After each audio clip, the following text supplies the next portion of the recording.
Students, I'm live. Just check and join in.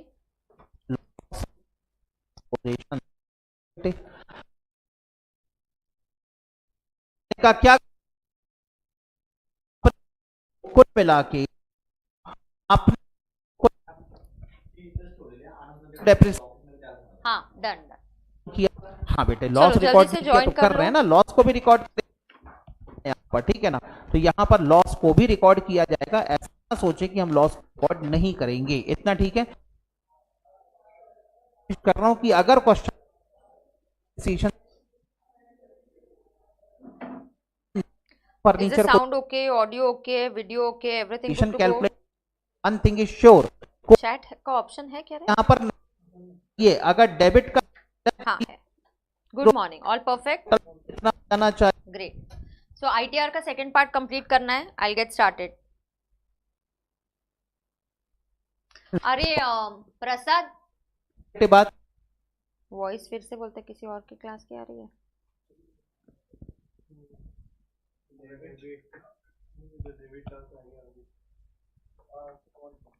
कर रही हो, वो चला गया ना अभी, उसको जाना बोलना, जल्दी इधर ही रहेगा, प्रसाद को बाहर से बोल दे।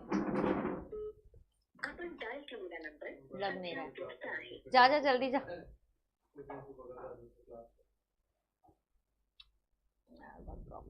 आपण डायल केलेला नंबर सध्या व्यस्त आहे, कृपया थोड्या वेळानंतर पुन्हा प्रयत्न करा।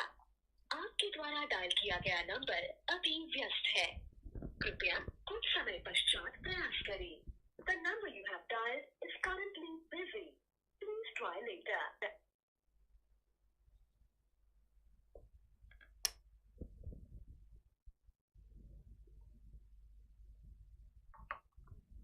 प्रसाद, फ्रीक्वेंसी दूसरा क्लास टीच चालली आहे। हाँ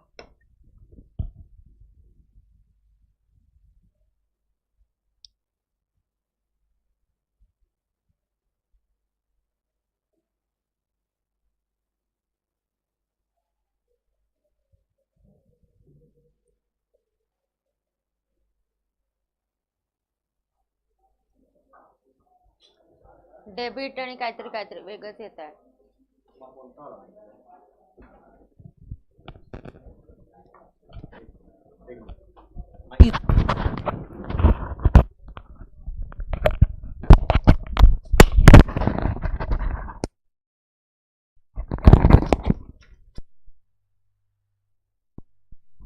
hello,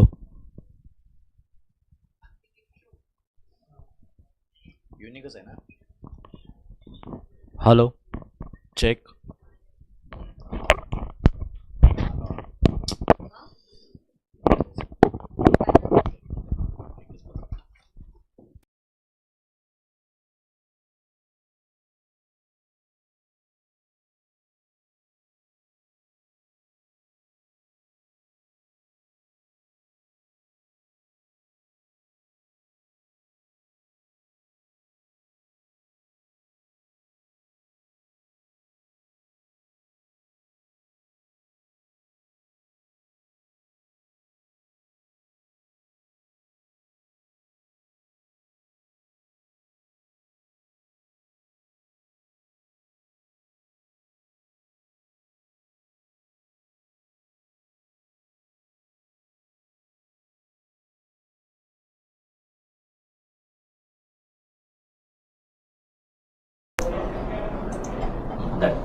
Okay, guys, just check, is everything okay now?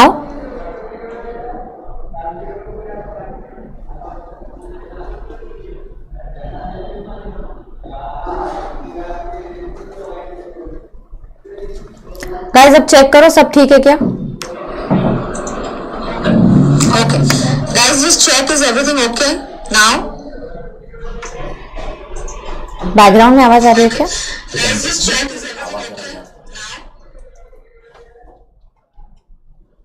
चलो अब हम करने वाले हैं आईटीआर। आईटीआर का पार्ट 2 होगा और आज हम खत्म करेंगे आईटीआर का पार्ट 2। ठीक है, मैं 1 का भी रिकैप करा दूंगी। Yes, all clear now, so let's get started.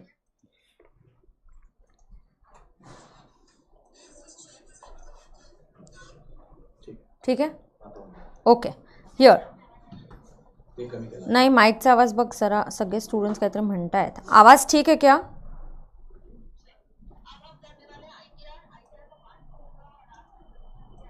अब ठीक है, हाँ अब परफेक्ट, ओके फाइन. अब देखो आईटीआर का जो टॉपिक था मैंने पार्ट 1 कर दिया था. पार्ट 1 में हमने क्या कवर किया था? आईटीआर का टॉपिक मेरे हिसाब से काफ़ी इंपॉर्टेंट टॉपिक होता है ये एग्जाम व्यू पॉइंट से.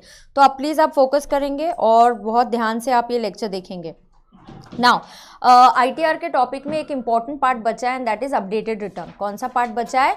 Updated return. सो हमें अपडेटेड रिटर्न का पार्ट अभी करना है. So let's focus on updated return. ये अमेंडमेंट है फाइनेंस एक्ट 22 के लिए. सो एनी स्टूडेंट्स जिन्होंने नवंबर 22 के लेक्चर्स किए हुए हैं और अब भी आप अगर मई 23 के लिए एग्जाम देना चाह रहे हो तो आपको फोकस करना है अपडेटेड रिटर्न्स पे. So here let's focus on updated returns. इसके कुछ एग्जाम्पल्स भी है जो मैं आपको बताऊंगी. हाँ, तो बिल्कुल अभी आवाज़ सही है तो please share this on the Telegram group. अपना टैक्स का जो ग्रुप है वहाँ पे शेयर कर दो बिना कोई डिस्टर्बेंस के. अब लेक्चर आगे हम कंटिन्यू करेंगे. अब देखो अपडेटेड रिटर्न क्या है. गवर्नमेंट ने खुद ही उन्होंने एक्चुअली ये प्रॉब्लम खुद ही इस प्रॉब्लम को उन्होंने लेके आए बाय गेटिंग एन अमेंडमेंट. अब अमेंडमेंट क्या है? बेसिकली उन्होंने ना पहले जो बिलेटेड रिटर्न का टाइम था ना पहले बहुत होता था और जो इसका भी टाइम लिमिट था. बिलेटेड का रिटर्न भी टाइम बहुत ज़्यादा था और इसका टाइम भी बहुत ज़्यादा हुआ करता था रिवाइज करने का. सो रिटर्न रिवाइज करने का, रिटर्न बिलेटेड रिटर्न का टाइम ज़्यादा, रिवाइज का टाइम ज़्यादा. अब कितना टाइम है आपको याद है? कल हमने टाइम फ्रेम लिख के लिया था बेटा. हमने क्या लिख के लिया था? Time frame. तो आपको अगर ये याद है हमने नोटबुक में टाइम फ्रेम कल लिख के लिया था. एक सेकेंड ना, I just open the notebook here. ये हमने टाइम फ्रेम लिखा था. आप देख रहे हो इसको, जुलाई या अक्टूबर में रिटर्न भरने के बाद आपको रिवाइज करने का टाइम कब तक मिल रहा है? दिसंबर. जो लोग तो ट्रांसफर प्राइसिंग करेंगे वो तो नवंबर में भरेंगे. उनको कितना टाइम मिल रहा है? 1 महीने का. हार्डली, मतलब आपको टाइम ही नहीं मिल रहा. आपको गलती हुई है, ये बाय द टाइम रियलाइज हो, आपको टाइम मिले. तो गवर्नमेंट ने आइडियली रिवाइज रिटर्न्स के टाइम जो स्लैश कर दिए उसकी वजह से प्रॉब्लम हो रहा है. जिन लोगों को खुद से इनकम, फिर क्या हो जाता है पता है? आप रिटर्न ही नहीं भर पाते. फिर आपका इनकम है, फिर गवर्नमेंट बोलेगी आप टैक्स की चोरी कर रहे थे. अरे आपने टाइम ही इतना कम कर दिया. इसलिए गवर्नमेंट लेके आई है अपडेटेड रिटर्न उन लोगों के लिए जो वॉलंटरीली खुद से अपना इनकम बताना चाह रहे हैं लेकिन वो टाइम उनकी बस छूट गई है. बट लेकिन उनको जो है रिटर्न तो भरना है. सो उनके हाथ से क्या हो गया? सिर्फ बस छूट गई है लेकिन उनको ये रिटर्न भरना है. तो इसलिए अभी कॉन्सेप्ट है अपडेटेड रिटर्न का. तो मैं आपको अभी पढ़ाने वाली हूँ ये updated return that is under section 139(8)A. तो आपका ये जो टाइम फ्रेम है आपने लिखा है उसके नीचे स्टार्ट राइटिंग, या आपने यहाँ पे स्पेस छोड़ा होगा. आपको पता है यहाँ पे हमने अपडेटेड रिटर्न्स लिखना है. जो टेबल हमें कंप्लीट करना है ये है अपडेटेड रिटर्न. तो यहाँ अपडेटेड रिटर्न के एक एक करके पॉइंट्स हम यहाँ पे अभी नोट करेंगे. सो लेट अस अंडरस्टैंड इस अपडेटेड रिटर्न्स के बारे में.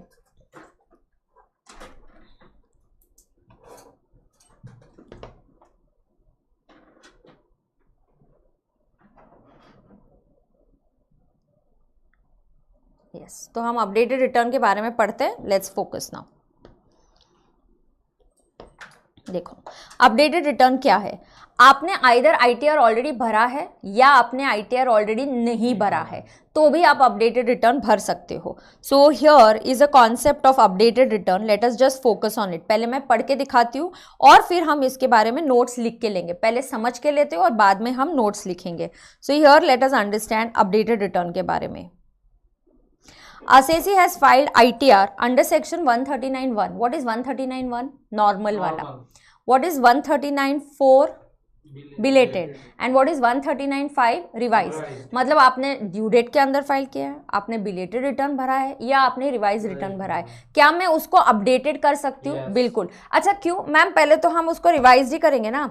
अरे यार रिवाइज तब करेंगे जब दिसंबर तक की डेट है. अब दिसंबर के बाद तुम्हें कुछ इनकम डिस्क्लोज करना है तो आपको अपडेटेड भरना पड़ेगा. अच्छा एक और बात, अपडेटेड रिटर्न सिर्फ गवर्नमेंट बहुत सेल्फिश है.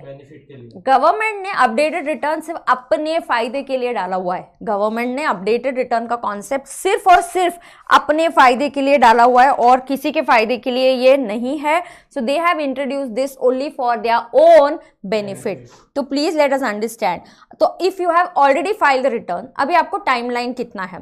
24 months from the end of the AY बोला है, 24 months from the end of the AY। तो आई थिंक टाइमलाइन में मैंने आपको लिखवा के दे दिया है। मैंने आपको बोला था होमवर्क के लिए आपको ये रिटर्न्स ITR का चैप्टर का चार्ट कंप्लीट करना है। तो अब अपडेटेड रिटर्न आ गया, अब मुझे चार्ट्स चाहिए, मुझे इंस्टा पे आपको टैग करके आपको चार्ट्स भेजने हैं। अब देखो एन अपडेटेड रिटर्न AY 23-24, बेटा AY 23-24 का एंड कब होता है? PY 22-23, उसका AY 23-24 उसका एंड होता है 31 मार्च 24, उसके आगे 2 साल मतलब 26 तक। आपके ईयर के लिए आप 26 तक 31 मार्च 26 तक you can file an updated return. Now updated return में आपको क्या करना है? Good morning, come on join in very फटाफट, वेरी गुड। अपडेटेड रिटर्न में आपको क्या करना है? अब अपडेटेड रिटर्न में आपको ये काम है, सुनो ना, कि मुझे इनकम बढ़ाना है, क्या मैं अपडेटेड रिटर्न भर सकती हूँ? जी हाँ। मुझे ना लॉस बढ़ाना है, नहीं फाइल कर सकते। मुझे रिफंड इंक्रीज करना है, नहीं पॉसिबल है। सो अपडेटेड रिटर्न गवर्नमेंट ने ये प्रोविजन सेल्फिश होके अपनी ओर से रखा है। एक ही इसमें फायदा हो सकता है, वो बस उन्हीं लोगों का जिनका इनकम जेन्युइनली कुछ है और छूट गया है, मतलब वो ऑनेस्ट लोग हैं, मतलब उनको टैक्स की चोरी की प्लानिंग नहीं है, तो इसलिए उनके लिए अपडेटेड है और गवर्नमेंट के लिए बस फायदे का है। Updated return can not be filed in following cases if already return is updated. See ये रिवाइज रिटर्न जैसा नहीं है, रिवाइज करते जाओ, no boss you can do that. एक बार अपडेटेड कर दिया तो बस एक ही बार कर सकते हो, आप अपडेटेड रिटर्न फिर से भर नहीं सकते। अगर अपडेटेड रिटर्न की वजह से लॉस आ रहा है, किसकी वजह से लॉस आ रहा है? अपडेटेड रिटर्न की वजह से लॉस आ रहा है, तो आप ये रिटर्न नहीं भर सकते। You can file this return. It results in increase in refund. Already कुछ अमाउंट का रिफंड मैं एग्जाम्पल के साथ आपको दिखाऊंगी अभी, आप भर सकते या नहीं भर सकते। सो अगर अपडेटेड रिटर्न की वजह से लॉस इंक्रीज हो रहा है, नो। अपडेटेड रिटर्न की वजह से रिफंड इंक्रीज हो रहा है, नो। आपके ऊपर ऑलरेडी सर्च या सर्वे चल रहा है, तो क्या आप अपडेटेड रिटर्न भर सकते हो? नहीं। अच्छा, रिवाइज रिटर्न आप कितनी बार कर सकते हो, लेकिन फायदा क्या है? टाइम तो दिसंबर तक ही है, टाइम ही नहीं है, दिसंबर तक ही आपको बिलेटेड रिटर्न है। रिवाइज रिटर्न का कॉन्सेप्ट सिर्फ दिसंबर तक है, तो क्या फायदा ही क्या हुआ? कोई फायदा नहीं है। अगर it results in increase in refund, a search और survey has been conducted, you can't do it. Okay, so updated return not possible. Now, if the original loss return is filed before the due date, then updated return has to be return of income होना चाहिए। Already आपने loss का return भरा है, आपके हाथ से कुछ इनकम डिस्क्लोज करना छूट गया है, तो आप तो अब आपका loss return is getting converted into a income वाला रिटर्न, प्रॉफिट वाला रिटर्न। क्या आप अपडेटेड रिटर्न भर सकते हो? Yes, you can file the updated return. अब देखना, ओरिजिनल रिटर्न लॉस है और विद इन ड्यू डेट है, तो रिटर्न इनकम का हो सकता है। नाउ मोटा भाई का AY 22-23 आपने 31 मई को भर दिया होगा, लॉस था 5 लाख का। अब can he file the updated return? Yes, he can file. अब क्या, इन केस अपडेटेड रिटर्न भर सकते हैं अगर उसमें क्या आने वाला है? इनकम आने वाला है, प्रॉफिट आने वाला है। अच्छा, अगर अपडेटेड रिटर्न के कारण आपको समझता है, पहले मेरा 5 लाख का लॉस था, तो वो लॉस अगले साल कैरी फॉरवर्ड होगा। अब मैंने अपडेटेड रिटर्न भरा, अब लॉस नहीं है, तो आपको सब्सिक्वेंट रिटर्न्स के भी अपडेटेड रिटर्न भरने पड़ेंगे, सो दैट वो लॉस जो आपने कैरी फॉरवर्ड किया वो गलत है, वो है ही नहीं अभी, तो आपको सेट ऑफ कैंसिल करना पड़ेगा। तो इसलिए आपको अगले सब्सिक्वेंट रिटर्न्स में करेक्शन करना पड़ेगा। मैं एग्जांपल के तौर आपको एक्सप्लेन करूंगी, ये बहुत इंपॉर्टेंट कॉन्सेप्ट है and this is the concept of updated return. तो आज हम बहुत इंपॉर्टेंट कॉन्सेप्ट पे है अपडेटेड रिटर्न के। सो you must file updated return for each of the subsequent PYs to give an impact of reduced losses. You must do updated return. अब मैं कुछ एग्जाम्पल के तौर आपको कुछ दिखाना चाह रही हूँ, तो यहाँ पे मेरे पास होगा लिखा हुआ, कुछ एग्जाम्पल्स है वो आपको बताऊंगी। Yes, very good morning. ये देखो, ये अपडेटेड रिटर्न। पहले तो अपडेटेड रिटर्न कौन भर सकता है? Updated return already ITR has been filed. Boss, your ITR has already been filed under 139(1) मतलब विद इन ड्यू डेट, 139(4) मतलब बिलेटेड रिटर्न, 139(5) मतलब रिवाइज रिटर्न। तो बट आपके पास एडिशनल इनकम है, ऑलरेडी रिटर्न भरा है तो यार अपडेट करने की क्या जरूरत है? Reason is important. Reason is आपका इनकम इंक्रीज होने वाला है. What is the reason? Your income is going to be increase. So if your income is going to be increased या आपका रिडक्शन ऑफ लॉस होने वाला है, आपने जो लॉस क्लेम किया आप उसको कम कर रहे हो, तो yes you can file an updated return. You can file a updated return. ITR आपने फाइल ही नहीं किया, बिल्कुल भी फाइल नहीं किया, आपकी डेडलाइन मिस हो गई है, ना तो बिलेटेड रिटर्न की ना तो रिवाइज किया, आपने फाइल ही नहीं किया. हाँ, वो डेडलाइन है तो अपडेटेड के पास मत आओ. डेडलाइन है तो बिलेटेड फाइल करो. कुछ करेक्शन करना है तो रिवाइज ही कर दो. डेडलाइन के बाद तकलीफ हो रही है तो अपडेटेड के पास आना. So your deadline for revising is over. अब इनकम अपडेटेड रिटर्न में आप भर सकते हो. ओ हाँ, 21-22 के लिए लिखा है, ठीक है. सो who can file a updated return, आपको ध्यान में आ गया क्या? यस. तो हम टेबल में भर दे क्या इस बात को, अपडेटेड रिटर्न को? चलो let's fill up. I will show you some examples, then हम फिल अप करते हैं. अच्छा, अपडेटेड रिटर्न्स के बारे में. अच्छा, अपडेटेड रिटर्न पता है ऐसे ही नहीं है, आपको लगेगा, बट ये जो आगे वाली कॉन्सेप्ट है ये कितना आईसीआई आपसे इंटर में एक्सपेक्ट करती है या नहीं, उसके लिए मैं वेट कर रही हूँ स्टैट्यूटरी अपडेट का. तो एक कॉन्सेप्ट है वो मैं आपको लूँगी या नहीं, वो मैं आपको अमेंडमेंट के लेक्चर में कवर कराऊंगी, क्योंकि अगर वो है ही नहीं तो पढ़ने का मतलब ही नहीं है. Unnecessary let's not study. But आपको एक चीज़ बताती हूँ, आपको ये रिटर्न भरने का टाइम कब तक है? आपको ये टाइम 2 साल तक है. आपको ये टाइम कब तक है? 2 साल तक है. मैं सब लिखवा के दूंगी, आप चिंता मत करो. अगर आपको 2 साल तक टाइम लिमिट है अपडेट करने का, ये देखो फिर से समझते हैं ये बात को, ध्यान से सुन के लेना. पीवाई 22-23 का रिटर्न है. 22-23 मतलब एवाई क्या है? 23-24. ध्यान से सुन के लो. 2 years from the end of AY मतलब 31 मार्च 26 तक है. उसमें भी उन्होंने क्या किया है, अगर आप 31 मार्च 25 तक भरते हो तो इधर कुछ तो मैंने लिखा है प्लस 25%, वो क्या है बताती हूँ. और 31 मार्च 26 तक करते हो तो प्लस 50%, वो क्या है वो बताती हूँ. प्लस 25 क्या है और प्लस 50 क्या है? First let us understand simple questions, come to a conclusion. मैंने ओरिजिनल रिटर्न फाइल किया है, क्या मैं अपडेट कर सकती हूँ? हाँ. मैंने फाइल किया ही नहीं है, क्या फिर भी मैं अपडेटेड रिटर्न कर सकती हूँ? हाँ, फिर भी मैं अपडेटेड रिटर्न कर सकती हूँ. परफेक्ट. उसके आगे मैम अपडेटेड रिटर्न का टाइम कितना है? पीवाई 22-23 का, एवाई 23-24, उसके आगे 2 साल मतलब 31 मार्च 26.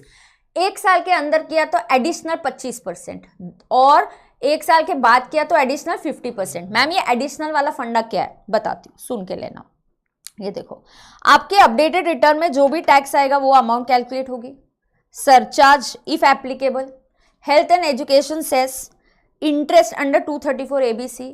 आपका अगर लेट फी वगैरह आ रहा है, रिटर्न लेट फाइल करने के 234F होता है, वो भी आज मैं आपको 234F 234H बहुत इंपॉर्टेंट सा ये चैप्टर है, सब कवर कराने वाली हूँ.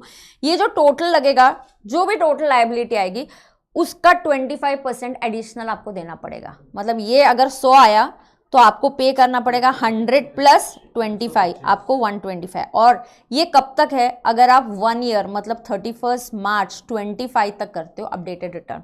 अगर आप उसके आगे चले जाते हो तो अगर ये टोटल 100 आया तो आपको 150 देना पड़ेगा. तो अपडेटेड रिटर्न एक सिर्फ गवर्नमेंट के फायदे के लिए है. अपडेटेड रिटर्न का ये कैलकुलेशन और इस पे एक इंटरेस्ट का कैलकुलेशन होता है, वो मेरा मानना है कि इंटर लेवल पे नहीं होगा. तो हम स्टैट्यूटरी अपडेट या आरटीपी जैसे ही आता है तो पता चलता है कि वो क्वेश्चंस लेते हैं या नहीं लेते. तो उसके ऊपर अगर कवर हुआ तो वो अमेंडमेंट लेक्चर में आप मेरे साथ हम कर लेंगे, तो उसमें कोई भी प्रॉब्लम नहीं आएगी. अब यहाँ हम ध्यान से सुन के लेते हैं अपडेटेड रिटर्न के बारे में, और कुछ चीज़ें हम समझ के लेते हैं.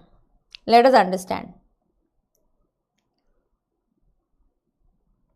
ऑलरेडी ये एग्जाम्पल्स लेते हैं, ठीक है, फिर बाद में मैं एग्जाम्पल लिखवाती हूँ. मुझे अपडेटेड रिटर्न की वर्किंग के कारण लॉस आ रहा है, can I file a updated return? No, मैंने क्रॉस कर दिया है, ठीक है. अब मैंने ऑलरेडी 139(1) में 10 लाख का लॉस दिखाया. कितना लॉस दिखाया? 10 लाख का. 139(1) मतलब ड्यू डेट वाला रिटर्न. मैंने ये लिखने का टाइम दूंगी, पहले समझ के लो. मैंने ऑलरेडी 139(1) में लॉस दिखाया है 10 लाख का. फिर मान लो मेरी वर्किंग की वजह से अब मेरे को 2 लाख का भी लॉस हो रहा है. ये देखो 10 लाख का हो गया। यहाँ पे अब मेरा अगर लॉस 2 lakhs से आने वाला है तो ये लॉस वाला रिटर्न है, लॉस कम हो गया तो एट द मोस्ट चल जाएगा। इस लॉस को आपको आगे अपडेटेड रिटर्न्स भी करने पड़ेंगे। 139.8A में अगर आप 5 लाख का इनकम दिखा रहे हो तो ये भी चल जाएगा, ये भी चल जाएगा। अब देखना अब आगे क्या हो रहा है। आपने 139.1 में एनटीआई दिखाया 50 लाख का, ऑलरेडी कितना एनटीआई दिखाया है 50 लाख का। अब मुझे क्या करना है 70 lakhs का एनटीआई, मेरा 20 लाख का इनकम छूट गया। Can I update the return? Yes, but मेरा इनकम मुझे कम करना है 40 lakhs। Can I update the return? No, I can not. So it cannot result in reduction of income. It cannot result in reduction of income. Is that okay? So income cannot be reduced in updated return. Income cannot be reduced in updated return. So let's write down about updated return.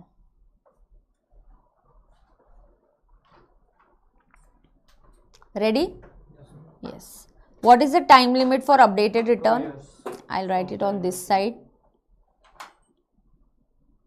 मैं यहाँ पे लिखती हूँ, आपने already space दिया हुआ है 8A। This is updated return.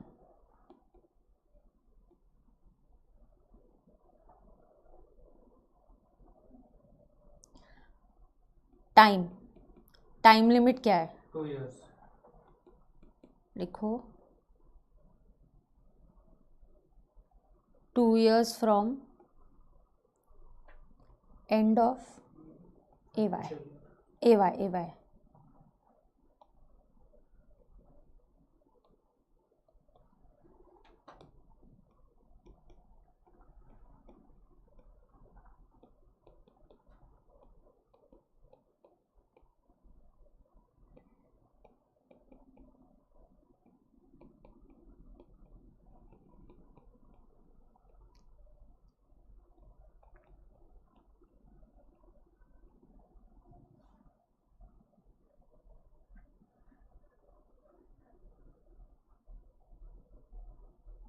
Are you getting this?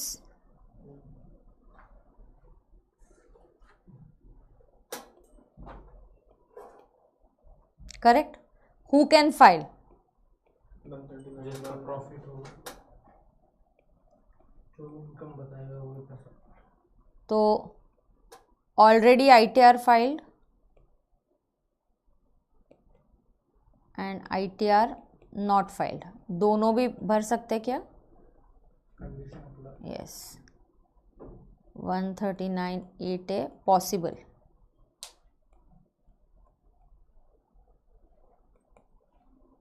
But impact क्या आना चाहिए? Increase in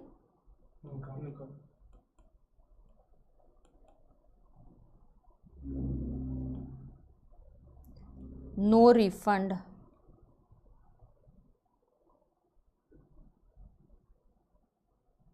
no increase in refund. कोई भी रिफंड में इंक्रीज नहीं होना चाहिए आपका।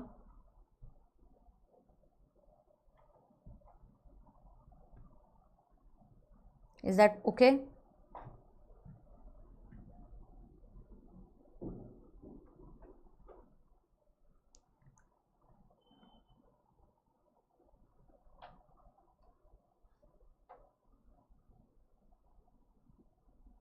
Is that okay?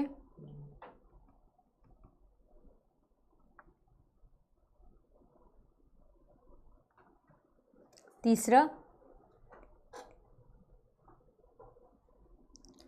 if up to 31st March 25, तो क्या होगा?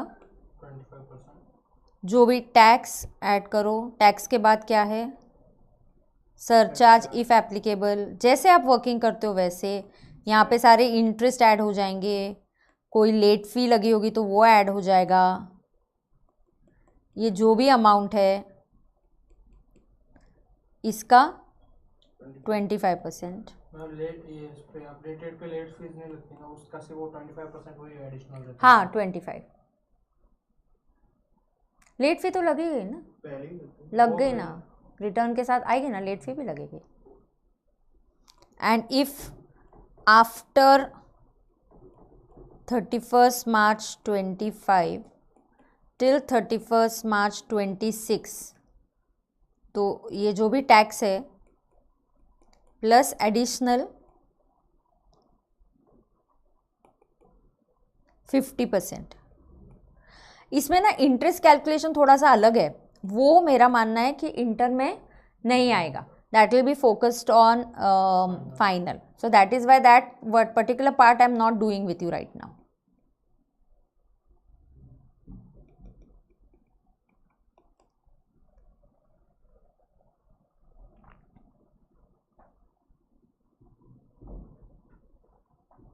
Correct? And fifth, write down updated return not possible.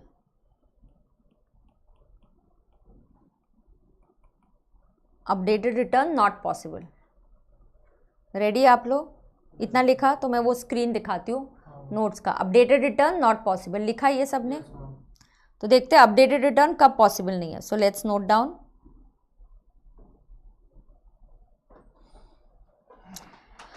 Great, so updated return कब पॉसिबल नहीं है ये नोट करते हैं।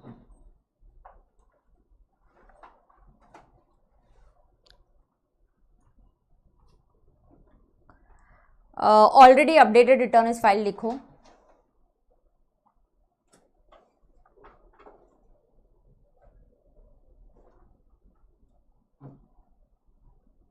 Already updated return is filed, it results in loss return, तो लॉस रिटर्न नहीं भर पाएंगे हम लोग। It results in increase in refund,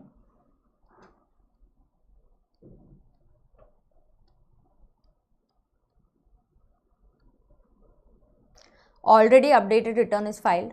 आपको इस पे बहुत सिंपल क्वेश्चन आएंगे, प्रैक्टिकल क्वेश्चंस आना थोड़ा सा फाइनल के लेवल पे है। आपको अपडेटेड रिटर्न के बारे में ये इंफॉर्मेशन होना ज़रूरी है। Already updated return is filed, it results in loss return, increase in refund, और some search has already happened, search और सर्वे हुआ है। If search or survey has taken place.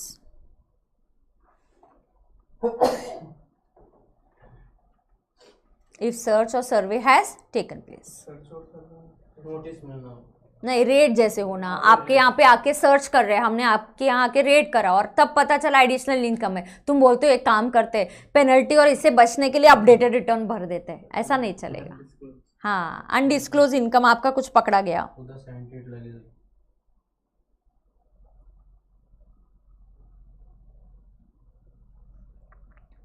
मैं तो ये अगर नोटिस वगैरह आए तो अपडेटेड रिटर्न फाइल कर सकते हैं? नहीं, नोटिस किस सेक्शन के लिए आया है, किस कारण से आया है, उस पर डिपेंड करता है। सर्च और सर्वे के केस में पक्का नहीं कर सकते।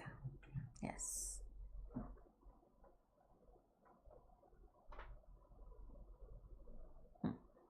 ये हो गया। ओके, अब रुको, ये लिख के लो, मैं वापस वो स्क्रीन दिखाती हूँ।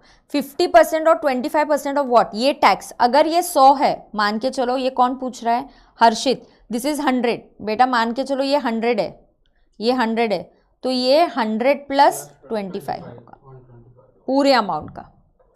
वाई 31 मार्च? क्योंकि एक साल के अंदर दोनों है ना बेटा। ओ दिस इज 20 नहीं, बराबर लिखा। हाँ बेटा, तू जल्दी करेगी तो 25% की पनिशमेंट, और देर से करेगी तो Ritika come on, you understand. 31 मार्च 25 तक करेगी तो एडिशनल 25% लेंगे, उसके आगे करेगी तो एडिशनल 50% लेंगे ना बेटा। तो सुन ना, वहाँ पे कोई स्विच ऑन कर सकता है क्या? लाइट कम है तो धीरे से जाना, और तेरे को कौन सा स्विच है देख। हाँ, है क्या कोई ऑफ स्विच?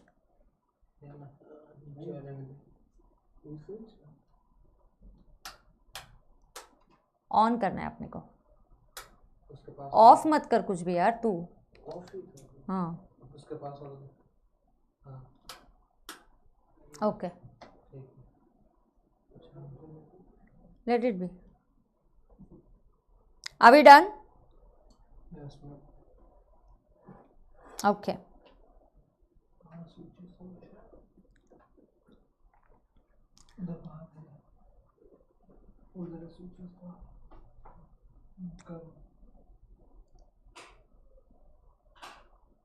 ओके, हो गया क्या नोट करके आपका सबका?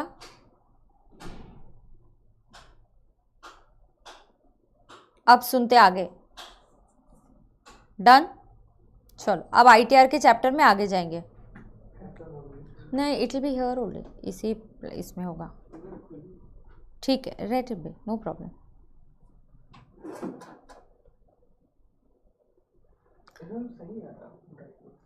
ओके, अब सुनते आगे। चलो आगे बढ़े। Yes ma'am. हाँ, अब देखो, अब हमारे उस दिन टाइमलाइन में देखते हैं नोटबुक में आपका क्या क्या लिख के हो गया है, एक बार वो देख लेते हैं। तो ये हमारा पूरा चार्ट कंप्लीट हो गया। तो जहाँ पे हमने 139.1 लिखा, आईसीआई को ये बहुत पसंद है कि ये डिडक्शंस नहीं मिलेंगे, कौन से लॉसेस कैरी फॉरवर्ड नहीं मिलेंगे। जनरली ना यहाँ पे किस टाइप का क्वेश्चन आता है पता है कि 31 या AY 22-23 में 22-23 मतलब लास्ट AY में सुन के लेना, पीजीबीपी में लॉस हुआ था। सो AY 22-23 में पीजीबीपी में क्या हुआ था, लॉस हुआ था। ये लॉस हुआ था 3 लाख का, बट ये 3 लाख का लॉस क्या हुआ, इस साल का रिटर्न बिलेटेड रिटर्न भरा है। They have filled in a belated return. क्या फिल किया है, बिलेटेड रिटर्न। तो ठीक है, टाइमलाइन भी लिखवाना है, मैं दे दूंगी, अब सुन के लो पहले।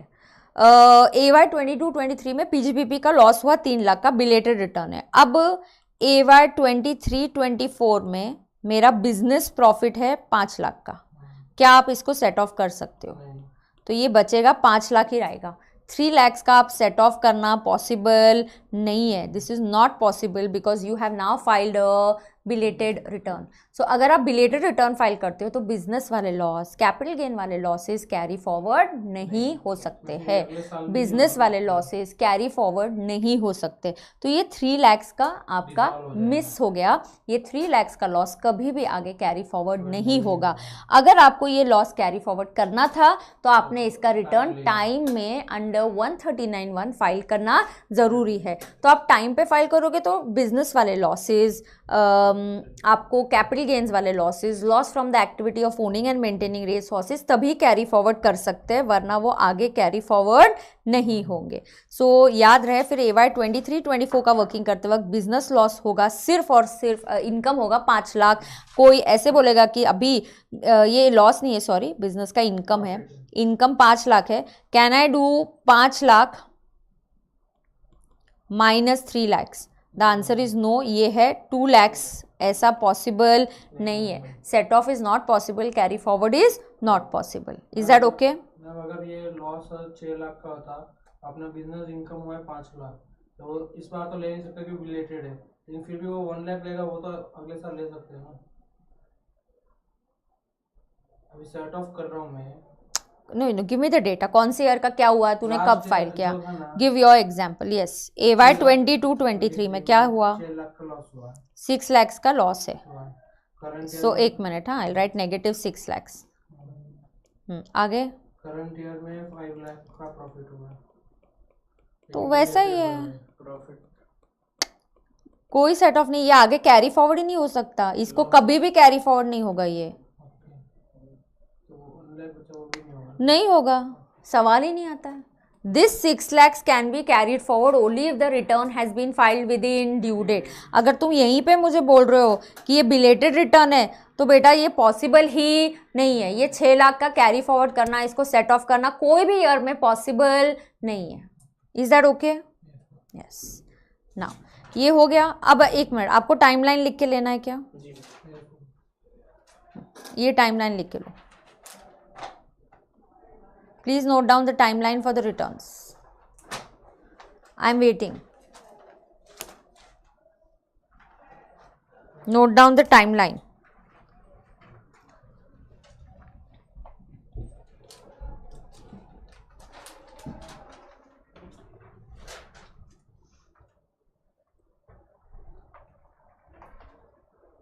अगर ड्यू डेट में फाइल नहीं किया ना, सेट ऑफ और वो दोनों ही मिलेंगे ना, और क्या मिलता है? कैरी फॉरवर्ड दोनों ही होंगे। हाँ, कैरी फॉरवर्ड हुआ तो सेट ऑफ होगा ना। तेरा लॉस ही कैरी फॉरवर्ड नहीं हुआ तो सेट ऑफ कैसे होगा? Note down the timeline everyone.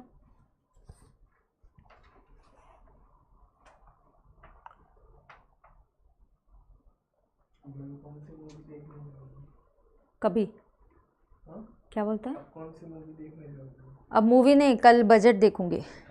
Budget की मूवी आ रही है। 1 फरवरी कल छुट्टी होगी। अच्छा, लेकिन मैं आज क्लबिंग का चैप्टर अपलोड कर दूंगी। क्लबिंग का रिवीजन है, 30 मिनट्स में है पूरा clubbing, so I will upload that. Salary मैं लूँगी, तो इसके बाद मैं रेसिडेंशियल का क्या लेती हूँ कल आपको मैं अपडेट दे दूँगी। क्लबिंग और सेट ऑफ दोनों का टेस्ट होगा।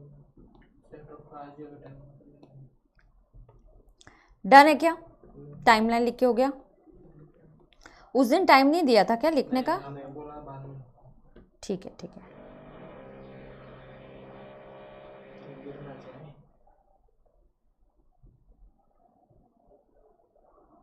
टाइमलाइन से काफ़ी क्लियर हो जाता है पिक्चर आपका।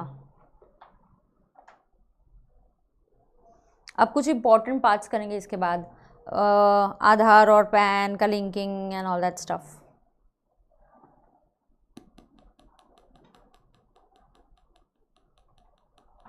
अच्छा, नेशन मॉनसून कल का बजट आपको एप्लीकेबल है क्या? नहीं है। ओ माय गॉड, कल तो मुझे ऐसे क्वेश्चंस आते हैं, ऐसे क्वेश्चंस आते हैं, मैं थक ही जाती हूँ। ये एक ही क्वेश्चन आता है, मैम क्या हमें ये बजट के अमेंडमेंट्स एप्लीकेबल है? No, not applicable for May 23, not applicable for November 23। घर पे बैठ कर देखो क्या है। एप्लीकेबल है अगर तुम 24 में दोगे तो।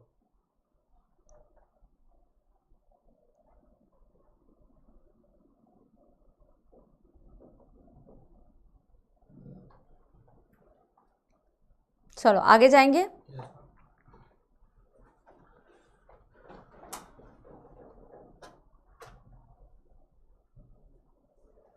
Simran, on that I will let you know. Simran, don't worry on that doubt, I will let you know. हाँ, बताती हूँ, 1 मिनट। मैम वो 25 और 50% वाला रिपीट करो, वो भी मुझे लगता नहीं इंटर में है, मॉड्यूल में कवर्ड नहीं है ऐसा मुझे लग रहा है, बट मैंने बताया आपको। हाँ, बट मैं बोल देती हूँ, सुनो फिर से बताती हूँ। सुनना, जब तू अपडेटेड रिटर्न भरेगी ना, when you will file an updated return, see updated return में जो भी तेरा इनकम आएगा तू टैक्स कैलकुलेट करेगी। अपडेटेड रिटर्न में तुम क्या करोगी? टैक्स कैलकुलेट करेगी कि नहीं? जो भी एनटीआई आया तेरा, है कि नहीं? अपडेटेड रिटर्न को जो भी आएगा टैक्स कैलकुलेट करोगी। Surcharge if applicable, you will add cess, you will get interest, तुम लेट फी ऐड करोगी। इंटरेस्ट कौन सा आएगा? 234A, B और C का बेटा। ये जो टोटल मान लो ये 100 आया, अब गवर्नमेंट बोलेगी तुम इतना लेट पे करो तो हमको कुछ एडिशनल तुमको देना पड़ेगा, तो ये गवर्नमेंट से 25% एडिशनल टैक्स लेगी, तो इस 100 का 25% लेगी। पनिशमेंट कम है अगर आप जल्दी कर देते हो 1 साल के अंदर, 1 साल के बाद कर दोगे तो 50% एडिशनल टैक्स होगा, वरना 25% एडिशनल टैक्स होगा।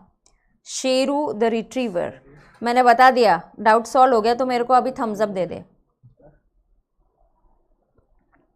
चलो हो गया। अब और एक, अगर मैंने अपडेटेड रिटर्न में एक कॉन्सेप्ट सुन के लो, अपडेटेड रिटर्न में मैंने लॉस फाइल किया था 10 लाख का, अब लॉस नहीं है, सॉरी ओरिजिनल रिटर्न में, अपडेटेड में तो लॉस नहीं है, ओरिजिनल रिटर्न में मैंने लॉस फाइल किया था, करेक्ट। अब मैंने कोई इनकम मेरा डिस्क्लोज या मेरा कुछ छूट गया था तो मैंने डिस्क्लोज कर दिया, अब मैंने अपडेटेड रिटर्न में इनकम भर दिया, इनकम आ गया, 2 लाख का इनकम आ गया, करेक्ट। अब क्या होगा? सब्सिक्वेंट रिटर्न्स में ऑलरेडी क्या हो चुका रहेगा? सब्सिक्वेंट रिटर्न्स में like in the next year आपने ऑलरेडी इस 10 लाख के बेसिस पे नेक्स्ट ईयर के रिटर्न में आपने 10 लाख क्या किया होगा? Set of. तो क्या आपको सब्सिक्वेंट रिटर्न में करेक्शन करना चाहिए या नहीं चाहिए? हाँ, क्योंकि ये 10 लाख का लॉस जो आप बोल रहे हो ना, 10 लाख का लॉस है, लॉस है, लॉस है, उसको सेट ऑफ करना है, वो लॉस ही गायब हो गया है, वो फुस हो गया है ही नहीं अभी, तो आपको सब्सिक्वेंट रिटर्न्स भी अपडेट करना पड़ेगा। So if you have wrongly claimed set of, listen to my sentence, if you have wrongly filed a loss return, जिसको आपने अपडेट कर दिया, गलत था इसलिए तो अपडेट किया कि नहीं, तो गलती से मैंने लॉस दिखाया था, अब मैंने उसको अपडेट करके इनकम बता दिया। अब क्या बता दिया उसको? इनकम बता दिया। बेटा ये जो गलती से आपने लॉस बताया है, इसको जो आपने अभी अपडेट कर दिया, तो सब्सिक्वेंट ईयर्स में भी करेक्शन कर दो ना बेटा। उसके लॉसेस आपने गलती से सेट ऑफ कर लिए, वो नहीं करना चाहिए। सो if a loss return has been converted into income, if the set off has been wrongly claimed, do corrections in the further years also, update those returns, क्योंकि correction का time अगर चला गया होगा आपका belated का, revised का, तो आप क्या कर दो उसको updated कर दो, file updated returns for subsequent years, simple, is that okay? आगे जाएंगे। अब इंपॉर्टेंट सी बात है जो मैं मेरे नोट से आपको बोलती जाऊंगी, आप लिखते जा सकते हो। पहले did I finish about returns? पहले मैंने आपको बताया रिटर्न फाइलिंग करना मैंडेटरी किसको, ये बताया क्या? नहीं ना, this is also very important part. ओहो हो, रिटर्न फाइलिंग मैंडेटरी फॉर हुम, सो this is also a very important part. एक छोटा सा टेबल इसके लिए डेफिनेटली बन ही सकता है हमारा, ठीक है? यस, तो मैं आपको वो भी दिखा देती हूँ। This is important here. ITR किसके लिए मैंडेटरी है, नोट करते हैं अपन।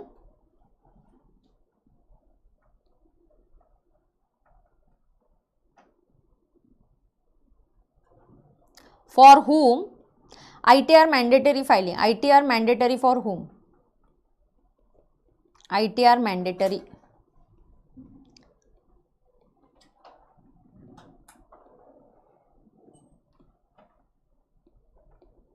एग्जाम्पल दे के समझाया प्रियांशु, ये क्या एग्जाम्पल से समझाया ना कि तूने 10 लाख का लॉस का सेट ऑफ क्लेम किया होगा अगले साल, तो अगले साल का रिटर्न का करेक्शन करना पड़ेगा, सिंपल सी बात है।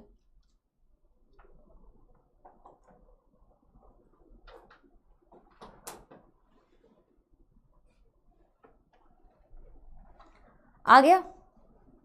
अब सुनो, ITR mandatory for whom? Pay attention. First, don't write. Let me decide the format, then you can take down. First, tell me LLP, firm and company. It is always mandatory. Firm, LLP and company को ITR filing is always mandatory. यहाँ आपके income पे based ही नहीं है. It is always mandatory. ITR filing is always mandatory. Correct? No. LLP, firm and company, ITR filing is always mandatory. Yes. अब कौन बचा? Others. अब other persons. Other persons में कौन कौन बचा? Other persons में है individual, HUF, AOP, BOI, AJP. अब इनके लिए क्या है? इनके लिए दो सिचुएशंस है, अब ध्यान से सुनना। इनके लिए कुछ चीज़ें होने पे मैंडेटरी है, okay?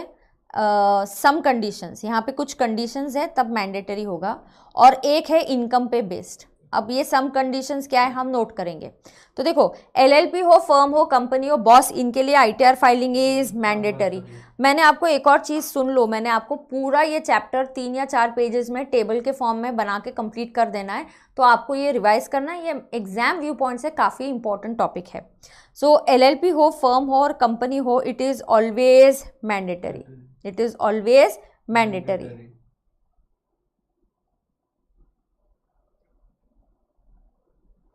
Okay Anushka, hold on, आपकी क्वेरीज के लिए मैं टाइम दूंगी, तो आप प्लीज़ उसी टाइम पे क्वेरीज पूछेगा। If you have queries, note it down. Lecture के आखिरी के 10 minute I keep it on queries, don't worry.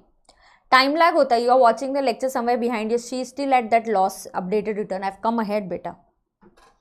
Now here other persons के लिए कब मैंडेटरी होता है? When your income exceeds BEL। What is BEL? Basic exemption limit. अब ये इनकम कैसे काउंट होता है? ये इनकम काउंट करते वक्त डू नॉट कंसिडर चैप्टर 6 से डिडक्शन, हम ऐड बैक करते हैं। तो जो भी आपका NTI होगा उसमें आपको क्या ऐड करना है? चैप्टर 6 से कंसिडर नहीं करना है, मतलब वो माइनस नहीं करना है, 10AA माइनस नहीं करना है। एग्जाम्पशन अंडर सेक्शन 54 किसी को याद है क्या? सेक्शन 54 एग्जाम्पशन अंडर सेक्शन 54 किसी को याद है क्या? तो देखो ये इनकम कैसे कैलकुलेट करना है। Your income if it exceeds BEL, income क्या करेगा? Exceeds BEL। आपका जो बेसिक एग्जाम्पशन लिमिट है अगर ये एक्सीड करेगा तो आपके लिए ITR भरना क्या है? मैंडेटरी है। ITR फाइलिंग इज मैंडेटरी ना। ITR फाइलिंग कब मैंडेटरी है? जब इनकम एक्सीड्स BEL, या यहाँ पे सम कंडीशंस है। वो सम कंडीशंस क्या है मैं बताऊंगी। Income exceeds BEL, how to count this income? ये जो इनकम होगा, जो भी आपका इनकम है, मान लो अगर आप NTI काउंट कर रहे हो तो you have to add chapter 6A deduction. As if chapter 6A deduction है ही नहीं, चैप्टर 6A का डिडक्शन है ही नहीं ऐसा समझ के आपको जाना है। सो चैप्टर 6A डिडक्शन मान लो it's not there, so you don't have chapter 6A deduction, you don't have 10AA, or you don't have exemptions under section 54. Now what is it? Please understand. Income exceeds BEL. Income exceeds BEL. तो income exceeds BEL कैसे? यहाँ पे मैं example देती हूँ. I'll give you some examples. Now see what is the example. There is Champa. Her income is like this. Let's say she has pension. She is getting 2,40,000 pension. There is interest income of 3 lakhs. This is GTI 540. अब उसको chapter 6 से deduction है 1.5 लाख का, मान लो 80C है।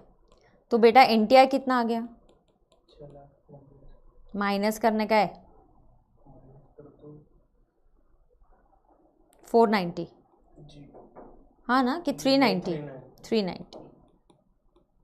Now is ITR filing mandatory? Answer is yes or no. आप सोचो ITR filing mandatory है या नहीं। मतलब आपको इनकम, ऐसा इनकम कंसिडर करना है बिफोर चैप्टर 6 से, बिफोर 10AA, बिफोर एग्जम्पशन, या तो आपको ये वाला इनकम कंसिडर करना है which is 5,40,000. Is 5,40,000 exceeding her BEL? Yes, let's say Champa is a senior citizen. So here instead of Champa we can let's say Babu Rao. We can talk about Babu Rao here. तो ये example हम किसके लिए दे सकते हैं? बाबू राव के लिए। मान लो बाबू राव का एज है 70 years. What is the age of Babu Rao? 70 years. तो मैम बाबू राव को ITR भरने की जरूरत नहीं है। बाबू राव बोलते हैं कि नहीं 80 years कर देते हैं, बाबूराव को 80 years कर देते। बाबूराव बोलते हैं मेरा BEL तो 5 लाख है तो मुझे रिटर्न भरने की जरूरत ही नहीं है। नहीं यार, बाबूराव को रिटर्न भरना पड़ेगा। विच इनकम? सो देखो ये कैसे होता है। LLP फर्म कंपनी को बेटा BEL ही नहीं होता। LLP कंपनी और फर्म को BEL ही नहीं होता, इसलिए उनको रिटर्न फाइलिंग हमेशा मैंडेटरी है। राइट साइड में ये अदर पर्सन्स गए कौन है? अरे वही लोग गए जिनको BEL होता है। कौन है ये वो लोग? Individual, HUF, AOP, BOI, AJP, इन लोगों को BEL होता है। इनका जब इनकम BEL क्रॉस करेगा इनको return filing is mandatory. Ma'am what is BEL? Income कैसा कंसिडर करते हैं? कौन सा इनकम कंसिडर करते हैं? इनकम विदाउट कंसिडरिंग चैप्टर 6 से होता ही नहीं तो तुम्हारा इनकम क्या होता? अगर तुमको 10AA होता ही नहीं तो तुम्हारा इनकम क्या होता? और अगर तुमको एग्जाम्पशन अंडर 54 मिलता ही नहीं तो क्या होता? तो बेटा क्या इस पर्सन को ITR फाइलिंग इज मैंडेटरी? इसको ITR भरना पड़ेगा। This is example 1। Then comes example 2। Example 2 में मान लो देर इज चंपा।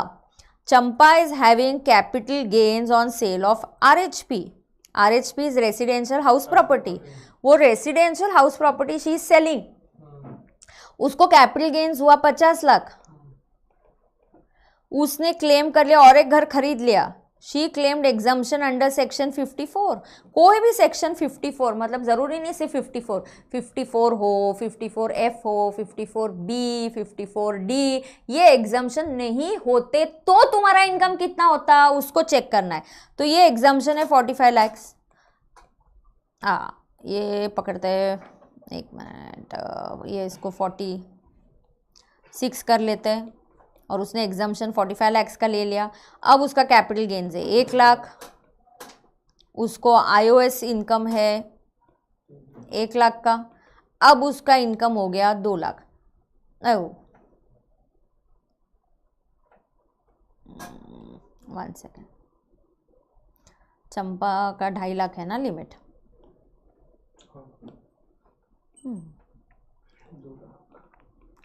अब चंपा बोलते मुझे नहीं भरना आईटीआर, क्या ध्यान से देखो, आईटीआर भरना पड़ेगा या नहीं भरना पड़ेगा? Yes, she has to file.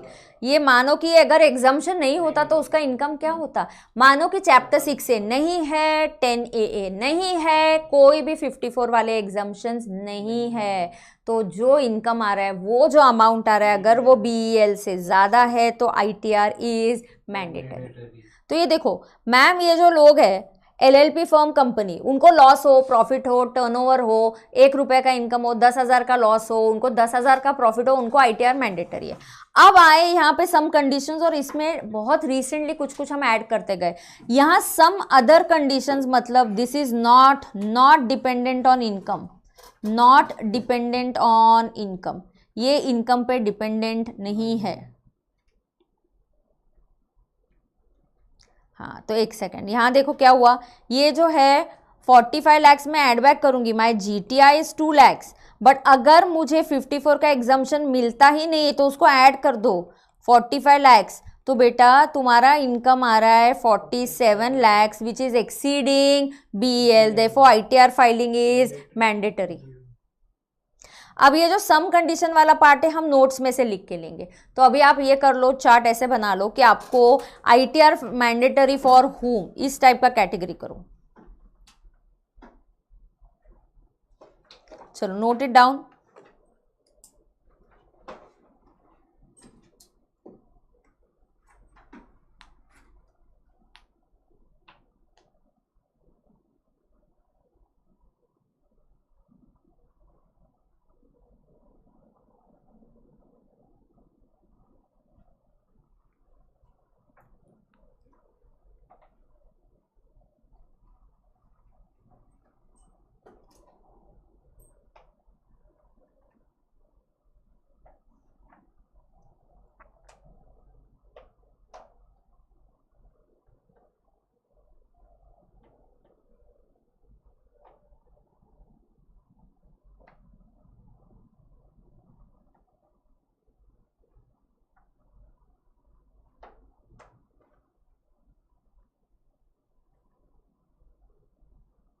I just show this now, correct. इनको कब करना है, ये एग्जाम्पल आपको नोट करना है क्या?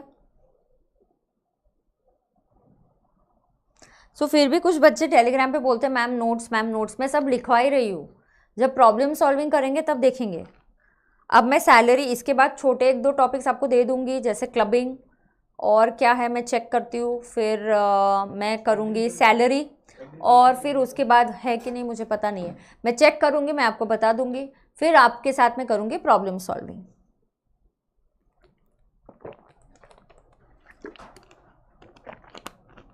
Nayani, I'm better today. Yes, I'm good today.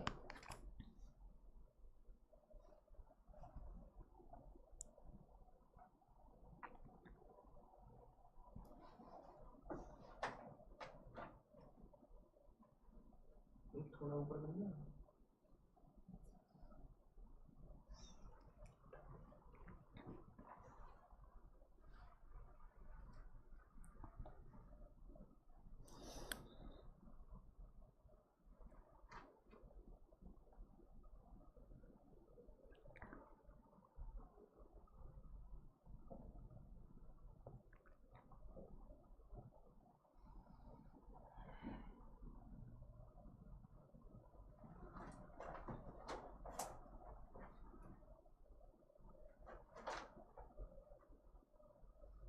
Finished?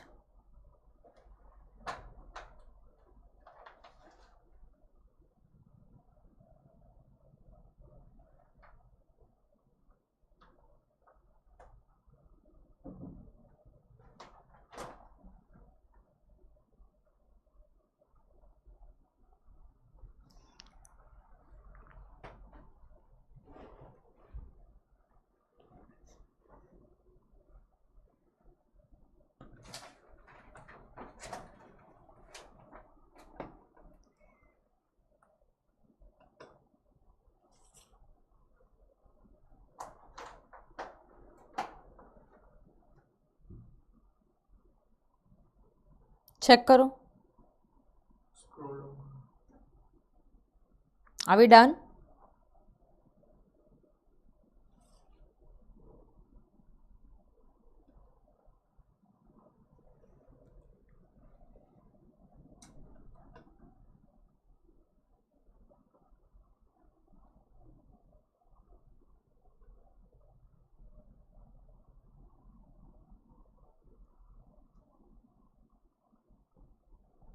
Done है।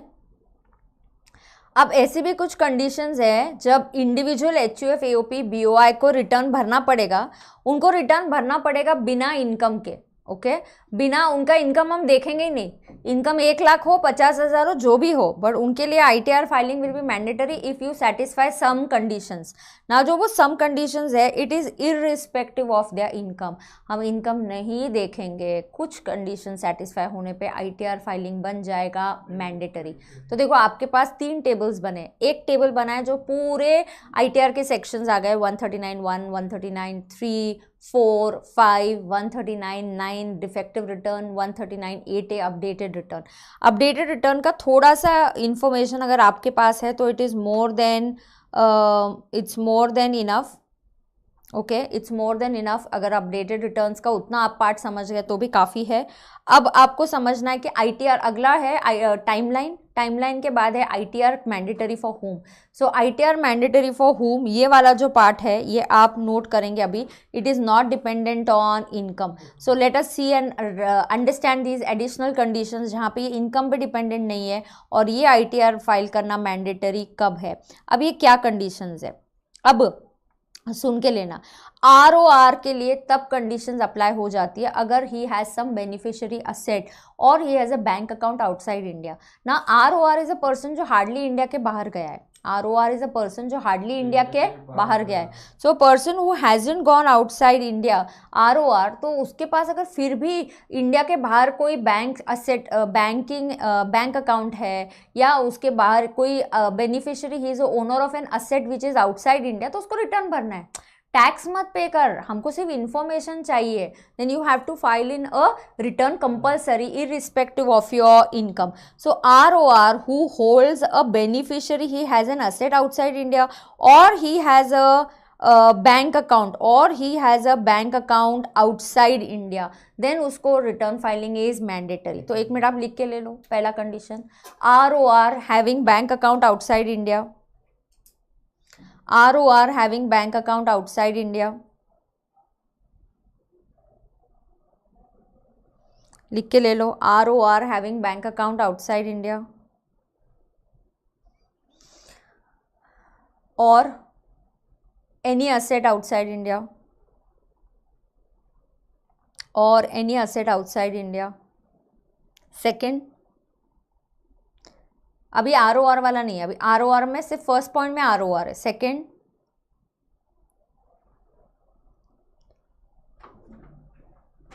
कौन है? Depositing more than 1 crore, depositing more than 1 crore in current account. पूरे साल में अपने करंट अकाउंट में 1 करोड़ से ज़्यादा आप 1 और मोर करंट अकाउंट आप डिपॉजिट कर रहे हो, 1 करोड़ से ज़्यादा कैश, 1 करोड़ से ज़्यादा आप कैश डिपॉजिट, आपके डिपॉजिट्स हो रहे हैं इन द करंट अकाउंट। तीसरा आपका टोटल एक्सपेंडिचर फॉरेन ट्रैवल पे, खुद पे, आपके बेटे पे, किसी भी फैमिली मेंबर पे, खुद पे या किसी और पर्सन पे 2 लाख से ज़्यादा। So third point is more than 2 lakhs expenses on foreign travel, more than 2 lakhs expenses on foreign travel।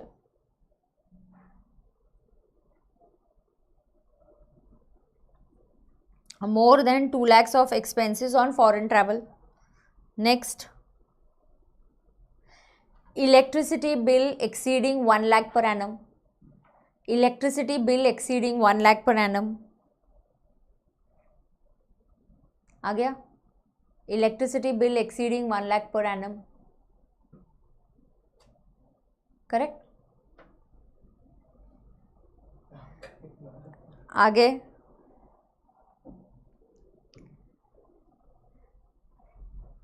Business का टर्नओवर एक्सीड 60 lakhs, तो 60 lakhs का टर्नओवर, आप लिखो पहले, business turnover exceed 60 lakhs, professional receipts exceed 10 lakhs, business turnover exceeds 60 lakhs, professional receipts exceeds 10 lakhs,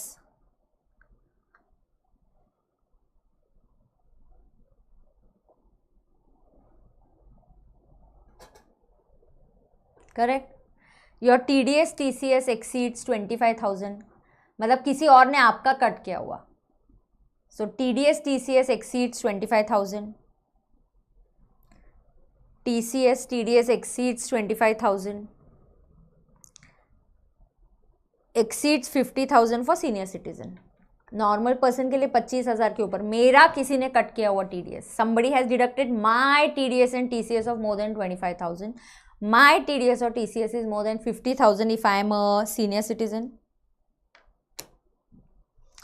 और आप deposit करते हो more than 50 lakhs in saving account, deposit more than 50 lakhs in savings account, तो ये कितने कंडीशंस बन गए? Deposit more than 50 lakhs इन savings account, ये इंपॉर्टेंट है. सो बेटा this is important, ITR topic is very very important from exam view point. Articles का वो कंपल्सरी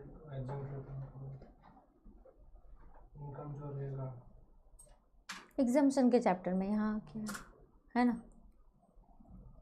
अब देखो चलो आ गया क्या, तो पता है अब ये देखो, ये एक एग्जाम्पल मैंने क्लास में दिया था कि your turnover is 80 lakhs, but तुम्हारा प्रॉफिट 1 लाख ही हुआ उस साल, तुम इंडिविजुअल है, you are a individual, your turnover is 80 lakhs but your profit is only 1 lakh, so your GTI is 1 lakh. तो अगर आप इनकम पे बेसिस पे जाओगे तो इसको ITR भरने की जरूरत नहीं है, बट लेकिन इसका टर्नओवर हैज क्रॉस्ड 60 lakhs, तो बेटा इसको ITR भरना मैंडेटरी हो गया, इसको ITR भरना मैंडेटरी हो गया है. ITR filing has become mandatory. तो ITR फाइलिंग किसको मैंडेटरी है? LLP कंपनी फर्म को always, individual HUF AOP AJP BOI को इनकम के क्राइटेरिया है, प्लस कुछ और भी क्राइटेरिया है जो इनकम बेस्ड नहीं है. Is are you getting a clear picture? Yes, so here ITR filing is definitely mandatory due to turnover criteria. आ गया ध्यान में? पक्का ध्यान में आ गया. तो ITR किसको भरना है? अभी देखो आपने क्या क्या पढ़ा चैप्टर में, पहले आपने पढ़ा ITR फाइलिंग मैंडेटरी कब है, किस किस प्रकार के रिटर्न्स है, 139(1) ड्यू डेट, बिलेटेड, रिवाइज, इसका टाइम लिमिट क्या है, अपडेटेड रिटर्न, इनका टाइमलाइन पढ़ा. अब हम पढ़ेंगे कि ये जो प्रोविजंस है, हाँ अब और एक है ITR और किसको नहीं भरना है, एक सीनियर सिटीजन को एक नोट आ जाएगा. ये ऐसा सीनियर सिटीजन जिसका एज 75 ईयर्स से ज़्यादा है, 75 years and above. So you are a senior citizen of 75 years, आप रेसिडेंट हो, ऑब्वियस बात है ये रेसिडेंट का कॉन्सेप्ट आएगा ही. जब मैं शब्द ही सीनियर सिटीजन बोलती हूँ तब मतलब ही होता है कि मैं रेसिडेंट की बात कर रही हूँ, क्योंकि NR में सीनियर नॉन सीनियर का कॉन्सेप्ट ही नहीं होता. NR में सीनियर नॉन सीनियर का कॉन्सेप्ट ही नहीं होता. So senior citizen of 75 years क्या है? सीनियर सिटीजन ऑफ 75 ईयर्स, वो रेसिडेंट है, ऑब्वियस वाली बात है. Ma'am he is exempt from filing ITR, not from paying tax, not from paying tax, he is exam from filing ITR अगर उसकी कुछ कंडीशन सेटिस्फाई हो.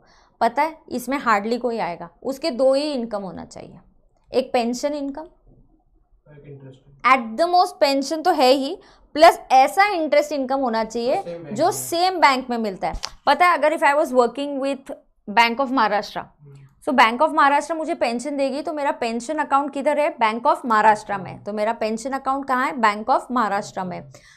मैंने बैंक ऑफ महाराष्ट्र में ही FD रखी है, वहीं से मुझे इंटरेस्ट मिलता है. ग्रेट. फिर बैंक ऑफ महाराष्ट्र ने तुम्हारा पूरा टैक्स तुमसे छीन के गवर्नमेंट को दे देना चाहिए. फिर गवर्नमेंट बोलते जाने दो, अभी ये हमारे काम का नहीं है, टैक्स आ गया है. गवर्नमेंट बोलती है ये हमारे अभी काम का नहीं है, टैक्स आ गया है. सीनियर सिटीजन है, चलो हम बोल देंगे ना ITR से एग्जाम्पशन है, पार्लियामेंट में खूब तालियां बजेगी, बट इसका क्या फायदा है आपको? TDS, आप कैसे सीनियर सिटीजन हो? You are a senior citizen who is earning only pension. अच्छा नहीं मैम, मैंने ना एफडी है ना, बैंक ऑफ महाराष्ट्र में नहीं बनाया, मैंने आईसीआईसीआई बैंक में बनाया। बेटा तुम इस कैटेगरी में फिर फॉल ही नहीं होगे, फिर आपको आईटीआर फाइलिंग भी मैंडेटरी हो जाएगा। आपका कंपलसरी आइदर आपको सिर्फ पेंशन इनकम है, पेंशन के साथ अगर आपको इंटरेस्ट इनकम है तो कंपलसरी है कि इंटरेस्ट उसी बैंक से आना चाहिए जहां आपका पेंशन अकाउंट है। क्यों? क्योंकि फिर उसी बैंक को पता है कि हमारे पास जो इनकम है वो छोड़ के इस पर्सन को और कोई इनकम नहीं है, तो वो आपका टीडीएस कट कर लेगा। And that TDS will happen under section 194P। 194P के तहत आपका पूरा टीडीएस कट हो जाएगा। 194P के तहत आपका पूरा टीडीएस कट हो जाएगा। आप गवर्नमेंट बोलेगी ये हमारे काम का नहीं है, इसके पैसे आ गए, ये सीनियर सिटीजन है, जाने दो इनको, आईटीआर भरने से एग्जम्पशन दे देंगे। आपको टैक्स से एग्जम्पशन नहीं है, आपको सिर्फ आईटीआर भरने से एग्जम्पशन है। टैक्स तो आपको देना पड़ेगा 194P में। तो पहले आप सीनियर सिटीजन है, आपको सिर्फ पेंशन इनकम मिल रहा है, इंटरेस्ट इनकम मिल रहा है, उसी बैंक से मिल रहा है, फिर आपका 194P के तहत पूरा टीडीएस कट हो चुका है, उसके बाद आपको आईटीआर भरने की ज़रूरत नहीं है। So you can write a note there. Note, आपका जो टेबल बना है वहाँ पे आप नोट लिखिएगा, जो आप नोटबुक में लिखते आ रहे हो वहाँ पे प्लीज़ नोट लिखिए।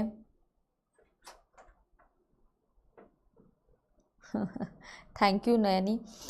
तो यहाँ पे आप नोट डालेंगे, सीनियर सिटीजन कैसे वाले 75 years oblique resident oblique pension oblique क्या हो करना चाहिए, इंटरेस्ट फ्रॉम सेम बैंक, और उसका क्या हो जाना चाहिए, उसका टीडीएस अंडर 194P। ऐसे लोगों को नो आईटीआर फाइलिंग। 75 ईयर्स से वो जीते नहीं यहाँ।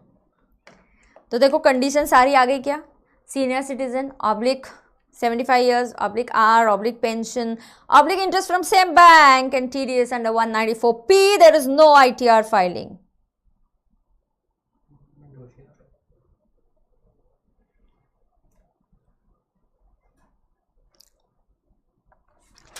कल मैं लेक्चर नहीं लूँगी, कल बजट है इसलिए मैं लेक्चर नहीं लूँगी, but of course I will go live on insta if you want to know about the budget. के बाद मैं 10-15 मिनट में एक ब्रीफ दे दूँगी बजट के बारे में, so I will be doing that live on insta tomorrow after the budget.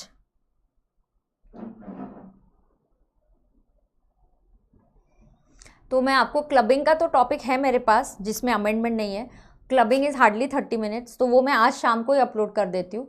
और भी अगर मुझे लगा कि छोटा टॉपिक है तो वो अपलोड कर दूंगी। तो आईटीआर ख़त्म होने के लिए मैं रुकी थी, बीच में नहीं अपलोड करना था। अब आईटीआर ख़त्म हो गया तो एक आध दो छोटे टॉपिक मेरे पास जो वीडियो होगा तो मैं अपलोड कर दूंगी, वरना मैं लाइव सैलरी स्टार्ट करूंगी।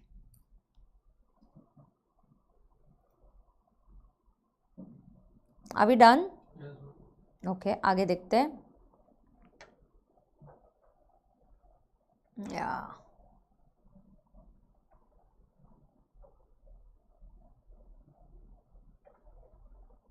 ड्यू डेट्स मैंने समझा दिया आपको, किसकी कौन सी ड्यू डेट होती है, सैलरीड पर्सन, सब आ गया। 194 ये सारा पार्ट आ गया आपका, देखो 194(5), 194(8A, या ना pan and Aadhaar. Pan and Aadhaar salary के बाद मुझे नहीं पता है मदन, जैसे ही पता चलेगा मैं सबसे पहले तेरे को बताऊंगी। बहुत दूर है अभी वो, सैलरी तो होने दे। हाँ, अब देखो यहाँ क्या हो रहा है।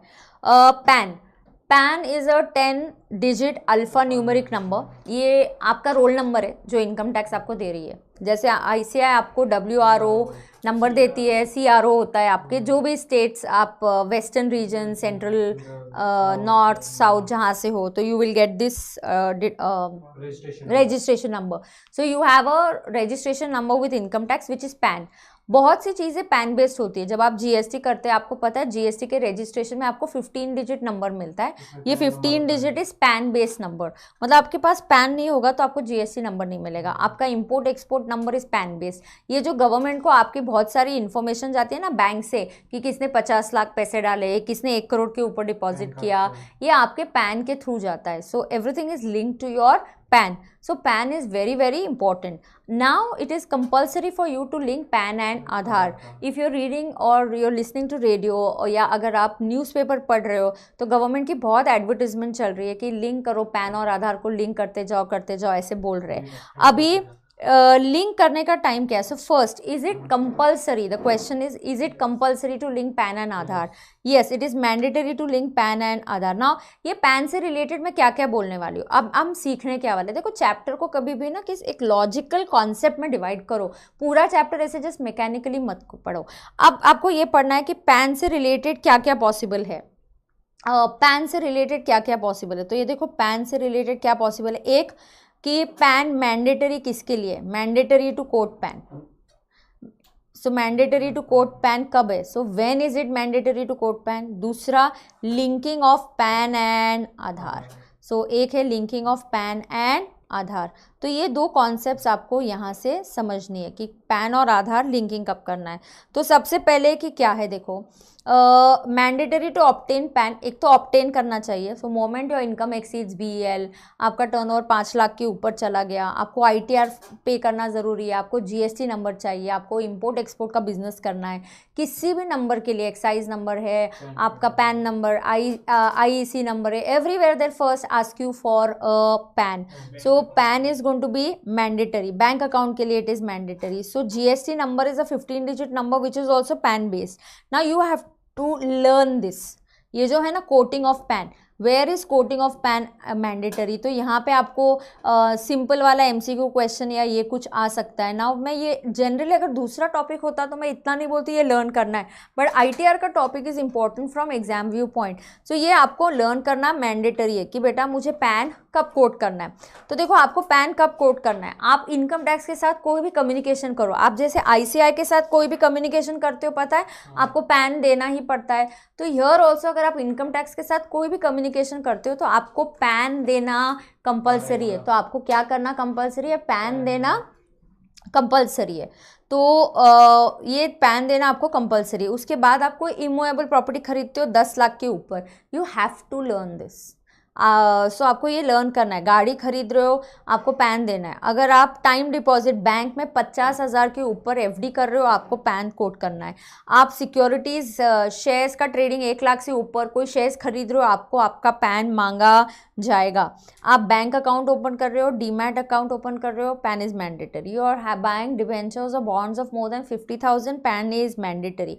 आप किसी होटल का बिल, ये कैश में है लेकिन, हाँ, तो एक क्वेश्चन आ सकता है कि mister X paid a hotel bill या Harshad sir paid a hotel bill of 2 lakhs in cheque. कैसे पे किया? चेक से. पैन देना ज़रूरी है क्या? नहीं. लेकिन अगर हर्षद सर ये 60,000 80,000 का पेमेंट कैश में करते तो आपको पैन देना कंपलसरी है. तो ये आपको लर्न करना पड़ेगा. या so cash deposit of more than 50,000 in a bank in 1 day, opening of bank account, opening of demat, buying and selling of a motor vehicle. आप इमूवेबल प्रॉपर्टी 10 लाख के ऊपर खरीद रहे हो, शेयर्स 1 लाख के ऊपर, बॉन्ड्स और डिबेंचर्स 50,000 के ऊपर, आप फॉरेन ट्रैवल का खर्चा कैश में. तो कैश कहाँ है बेटा? ये कैश डिपॉजिट आपके अकाउंट में 50,000 के ऊपर, होटल बिल 50,000 के ऊपर, फॉरेन ट्रैवल 50,000 के ऊपर कैश में कर रहे हो. ये 3 ट्रांजैक्शन जो मैंने सर्कल किया वो क्या है?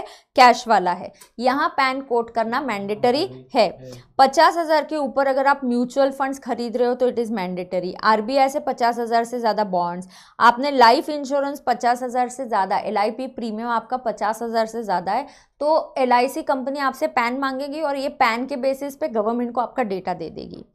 बैंक ड्राफ्ट आप खरीद रहे हो 50,000 से ऊपर, या कोई भी ट्रांजैक्शन जो बोर्ड माने CBDT प्रिस्क्राइब करेगा. तो ये जो प्रिस्क्राइब है ये ऑलरेडी काफ़ी सारी है, आपको ये लर्न करना है. तो पैन के बेसिस पे 2 कॉन्सेप्ट है.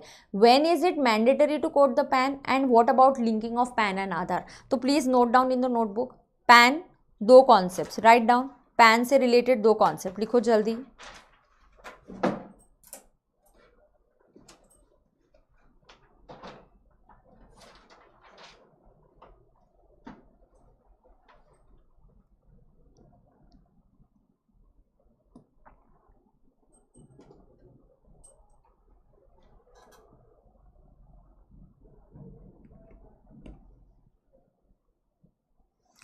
पैन मैंडेटरी टू कोट, तो प्लीज़ अगर आपके पास मेरे नोट्स है तो वहाँ से आपको पेज नंबर का रेफरेंस देना है। आपने कहीं और से पढ़ा होगा, मॉड्यूल में आप पढ़ सकते हो, या आप इतना सा ये इसका पिक्चर ले सकते हो। So this is on page number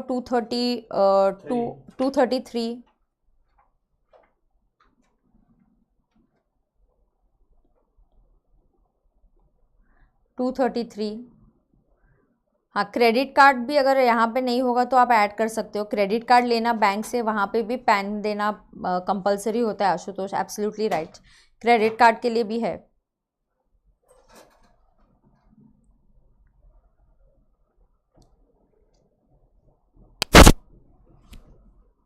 आ गया? अच्छा, माइनर के केस में, सो दिस इज पेज 233, यहाँ पे पेज 233 ऑफ रामबाण। आपको याद रखना है कि माइनर के केस में मदर या फादर या गार्डियन का पैन देना ज़रूरी है। पैन नहीं है तो आप आपका कभी कभी आधार दे सकते हो, लेकिन पैन फिर आपका आ जाएगा, अप्लाई हो जाएगा। आपको अगर आपका इनकम कम है और आपको पैन लेने की ज़रूरत नहीं है, जैसे आप फार्मर हो तो आपको पैन की ज़रूरत ही नहीं है, तो आपको डिक्लेरेशन देना पड़ेगा फॉर्म 61 में, लेकिन बॉस आपको आधार तो देना पड़ेगा। अगर पैन नहीं है तो अंडरस्टैंड कि आपसे क्या लेना पड़ेगा, वो आधार तो पक्का ही लेने वाले। हाँ, Aadhaar and PAN is interchangeable, okay. PAN and Aadhaar can be use interchangeably. तो अगर आपके पास चलो मान लो पैन नहीं है तो कोई बात नहीं, कभी कभी आपसे क्या कर लेंगे, आधार तो ले लेंगे। अब दूसरी इंपॉर्टेंट बात, ये कॉन्सेप्ट बहुत इंपॉर्टेंट है, this is linking of PAN and Aadhaar के बारे में। इसके बारे में आपको क्या समझना है? लिंकिंग ऑफ पैन एंड आधार एक, कब तक करना है, इज इट कंपलसरी, और नहीं किया तो क्या होगा। सो ये 3 चीज़ें हैं of linking of PAN and Aadhaar. तो ये देखो यहाँ पे आप ऐसे लिख सकते हो, तो पहले कि जो पैन है, पैन और आधार, फर्स्ट लिंकिंग कंपलसरी। कब तक है आप बोल सकते हो मैंडेटरी, अप टू कब तक है, नोट्स में से देख के बता दो कब तक मैंडेटरी है। नो, 22 है, 22 है, यस। कब तक मैंडेटरी है? 31 March 22। This is the date for linking.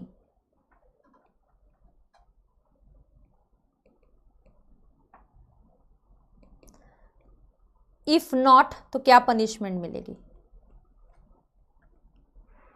If not तो क्या होगा? 234H। क्या पैन और आधार का लिंकिंग कंपलसरी है? Linking is mandatory up to 31 March 22। ये आपकी ड्यू डेट है लिंकिंग की। अब नहीं हो सकता? हो सकता है ना, ऑफ कोर्स हो सकता है। इफ नॉट डन तो क्या? तो इसलिए बार बार अभी एड्स आ रहे हैं कि आप लिंकिंग कर लो, लिंकिंग कर लो।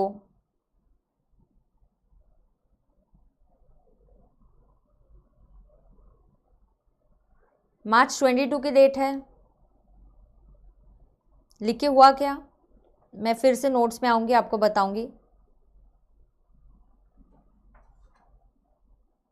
हाँ, किसके पास फिर आधार नहीं होगा तो क्या होगा मैं आपको बता दूंगी।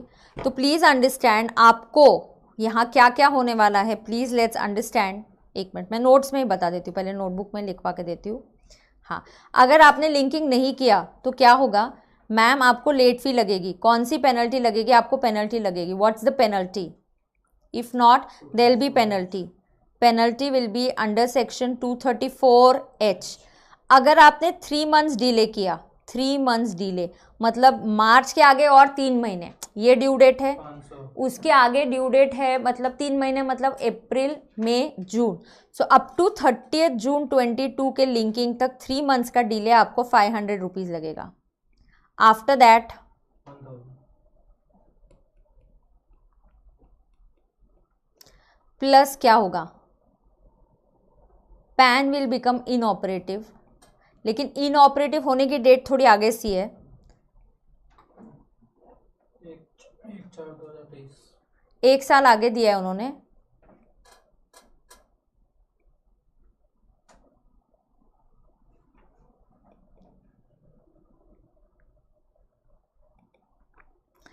विथ इफेक्ट फ्रॉम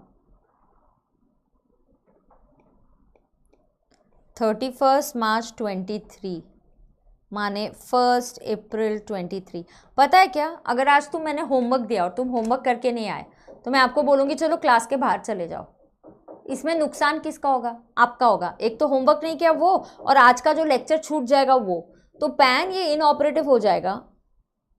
यहाँ पे एक सेक्शन है 149AAA। अब वो क्या है मैं आपको नोट से पढ़ के बताती हूँ कि क्या क्या होने वाला है। पैन इनऑपरेटिव हो गया तो क्या होता है, आप रिटर्न्स नहीं भर पाओगे, आपके रिफंड प्रोसेस नहीं होंगे, आप करेक्शंस नहीं कर पाओगे। तो बेसिकली इनकम टैक्स के लिए आप कुछ भी नहीं, लॉगिन नहीं कर पाओगे पोर्टल पे, आप कुछ भी काम नहीं कर पाओगे। तो इससे नुकसान आपका होगा, बहुत दिक्कत होएगी। इसलिए लास्ट डेट 22 है, लेकिन punishment will start from 23। Punishment will start from 23। Pan inoperative हो गया मतलब ना तो आप लॉग इन कर पाओगे, आप उस पोर्टल पे कुछ भी नहीं कर पाओगे। सो that is why it is become. So 234H आपको बिल्कुल याद रखना है। 234H ये लर्न रखना है, सेक्शन नंबर याद रखना है, 500 की पेनल्टी है, 1000 की पेनल्टी आपको बिल्कुल याद रखना है। 3 मंथ्स तक 500, उसके आगे 1000। पैन ये आपका क्या बन जाएगा, pan will become inoperative, your pan will become inoperative. So 149AAA होगा, उसमें क्या क्या होता है मैं आपको बताती हूँ। इतना हो गया? हाँ, तो देखो आपका क्या हो जाएगा पेंडिंग रिटर्न्स में। काफ़ी आपको ये चैप्टर लिखवा के दिया है। देखो क्या होगा 149 नहीं 114AAA, मैंने 49 लिखा है ना शायद, 114AAA, सॉरी 114AAA कर दो। हाँ 114AAA। सो 114AAA एप्लीकेबल हो जाएगा। एक मिनट करेक्शन है तो पहले ये कर दो बाबा। 114A अब क्या होगा 114A में क्या होगा, 114A में आप आपका रिटर्न्स फाइल नहीं कर पाओगे, आप आपके रिटर्न्स फाइल नहीं कर पाओगे। पैन इनऑपरेटिव बन गया तो क्या बनता है, oh my God, returns file नहीं कर पाओगे, आप लॉगिन नहीं कर पाओगे, आपके पेंडिंग रिटर्न्स प्रोसेस नहीं होंगे, रिफंड्स इशू नहीं, जैसे वो ब्लॉक हो जाएगा आपका पूरा काम। रिफंड्स इशू नहीं होंगे, डिफेक्टिव रिटर्न्स का आगे प्रोसेसिंग नहीं होगा, कुछ भी नहीं होगा, तो बहुत दिक्कत आएगी। इसलिए आपको क्लासरूम के बाहर नहीं भेज रहे, आपको बोल रहे 1 साल तक तुम अंदर रहो, बट तुम पेनल्टी पे करना, और अगर 23 के बाद भी अगर तुम नहीं करते तो बेटा तुमको अभी क्लासरूम के बाहर निकाल देंगे। ठीक है, yes. So 114AAA, is that done? 23 के बाद वो नया पैन कार्ड लेना होगा या दूसरा पैन बनाना पड़ेगा क्या? 23 नहीं, they will continue with the same PAN, but for a few days you will not be able. कौन रखेगा ऐसा, कोई पेंडिंग नहीं रखेगा, everybody will link, they will give you the same PAN. दे उसको जो इनऑपरेटिव कर दिया क्लासरूम के अंदर बाहर भेज दिया तो आपको अंदर लेके आएंगे, बट तब तक तो तुम बाहर रहे हो ना, तब तक कुछ प्रोसीडिंग्स नहीं होगी, तुम क्लासरूम के बाहर रहोगे, तुम्हारे लेक्चर्स छूट जाएंगे। यस, तो 234H ये मैंने आपको पढ़ा दिया। 234H is important. Consequences of late filing, ये already I have taught you कि क्या होता है अगर लेट फाइलिंग करते हो। क्या होता है लेट फाइलिंग करते हो तो मैम कुछ लॉसेस कैरी फॉरवर्ड नहीं होते, कुछ डिडक्शन, जैसे बोलो कौन से deductions, 80 RRB, 80 QQB, 80 JJAA, 10 AA, ये डिडक्शंस आपको नहीं मिलते, बहुत इंपॉर्टेंट है। और आपको तो लेट फी, आप रिटर्न लेट भरोगे तो 234A का इंटरेस्ट लगेगा। आप रिटर्न लेट भरने के लिए 234F भी है। क्या है 234F, देयर इज 234F। सामयिक ये नहीं लिखवा दूंगी, तेरे को चाहिए तो इसका पिक्चर ले ले कि अगर पैन इनऑपरेटिव हो गया तो क्या हो जाएगा। दिस इज 114AAA कि पैन इनऑपरेटिव से वो pending returns can't be process, refund process नहीं होगा, ITR can not be file, defective returns का प्रोसेसिंग नहीं होगा। So you can just take a picture, leave space and you can write it wherever you have left space in the notes. Okay, done. आगे अब आएगा 234A, तो ठीक है 234F बताती हूँ। 234F is also very important for MCQ. 234F is also very important for MCQ purpose. हाँ, फिर मुझे आई थिंक लग रहा है टैक्स रिटर्न प्रिपेरर और सेल्फ असेसमेंट टैक्स, ये 2 ही कॉन्सेप्ट बचे, अभी चैप्टर खत्म हो जाएगा। ओके, सम्यक ले लिया क्या तूने बेटा पिक्चर? ITR का चैप्टर ऐसा है ना कि आप पढ़ने लगते हो फिर आपको पता नहीं चलता कि पढ़ना कैसे, तो अब हमने उसको काफ़ी लॉजिकल इसमें डिवाइड कर लिया है। ये इंपॉर्टेंट है, 234F is very important. MCQ question, fees for late filing, तो कब तक है? अगर फीस है 5, लेट फी इज़ 5000, आपकी लेट फी कितनी होगी? 5000, लेकिन सिर्फ 5000 बहुत ज़्यादा लग रहा है, तो ऐसे लोग जिनका NTI is up to 5 lakhs उनके लिए लेट फी होगी 1000. So please note this down, very important, write down 234F, notebook में लिखेंगे 234F. This is fees for late filing of ITR. ये क्या है? This is fees for late filing of ITR.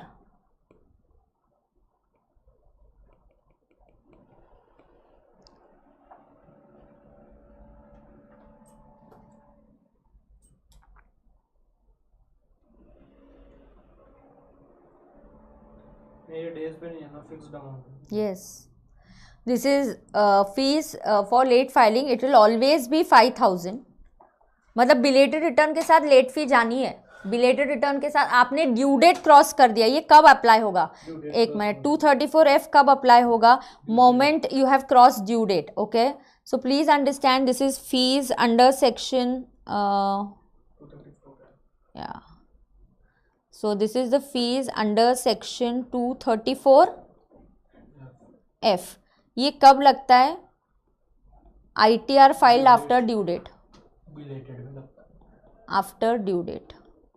तो आपने बिलेटेड भरना है तो लेट फी के साथ ही भरना है, that's compulsory. So how much is the late fee? The late fee is rupees 5000. हाँ, 1000 is only if NTI, no. NTI is up to 5 lakhs. NTI is up to 5 lakhs. So NTI is up to 5 lakhs. समझ में आ गया?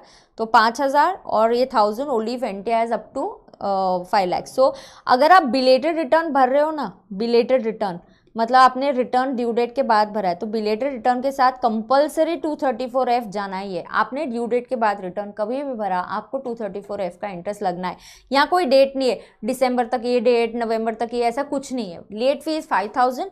अगर आपका income up to 5 lakhs है तो it is 1000. सिर्फ revise के लिए नहीं लगेगा, अगर हम टाइम पे कर रहे हैं. हाँ,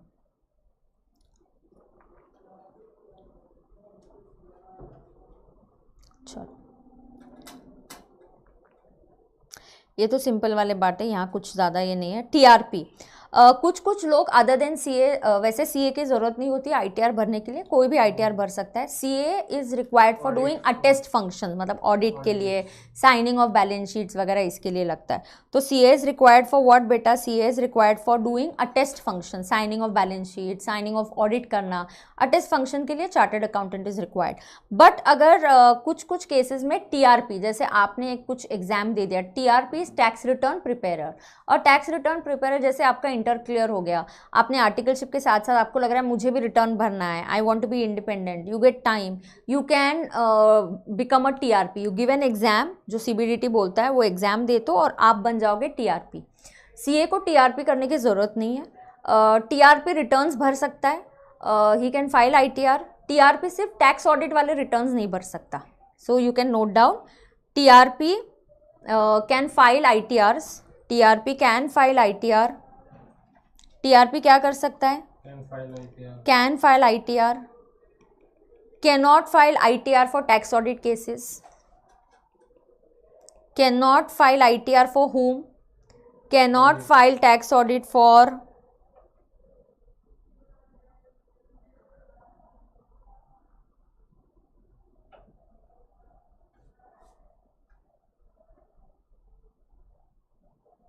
cannot file ITR for tax audit cases. Cannot file ITR for tax audit cases. कौन बनेगा TRP? TRP has to get some qualifications and give some exams as prescribed by CBDT. So TRP कौन होता है? Any person जिसको कुछ qualifications कौन prescribe करेगा? CBDT prescribe करेगा. Is that okay? Very important concept, who can sign the return, extremely important. Please note कर दिए, who can verify the returns. ये बहुत ही इंपॉर्टेंट कॉन्सेप्ट है. ये ICAI को पूछना बहुत पसंद है और वो पूछते रहते हैं. So who can file the ITR. Sign the ITR, verify करना मतलब ITR साइन करना। तो सुनना, इंडिविजुअल के लिए individual himself can sign, so this is a important concept. Already मैंने क्लास में इसको 2 3 4 5 स्टार मार्क्स दे दिए, रादर आई विल से पूरे चैप्टर को 2 3 4 5 स्टार मार्क्स, क्योंकि एफर्ट्स कम लगते हैं और जो मार्क्स वेटेज होता है ये काफ़ी अच्छा खासा होता है, तो इट विल हेल्प यू। सो अब आएगा ये ITR किसके लिए, इंडिविजुअल अगर ITR भर रहा है तो उसको खुद को साइन करना पड़ेगा, इंडिविजुअल माइनर है तो उसके बिहाफ पे उसके पेरेंट्स या लीगल गार्डियन साइन करेंगे, इंडिविजुअल मेंटली इनकैपेसिटेटेड है तो सम लीगल गार्डियन और जिसको आप पावर ऑफ अटर्नी देते हो, इंडिविजुअल इंडिया के बाहर है तो किसी को पावर ऑफ अटर्नी देना चाहिए वो साइन करेगा। HUF के लिए बेसिकली कर्ता, ये अगेन ICAI को बहुत बार उनको पूछते हैं, बेसिकली HUF में पहला ऑप्शन कौन है, कर्ता।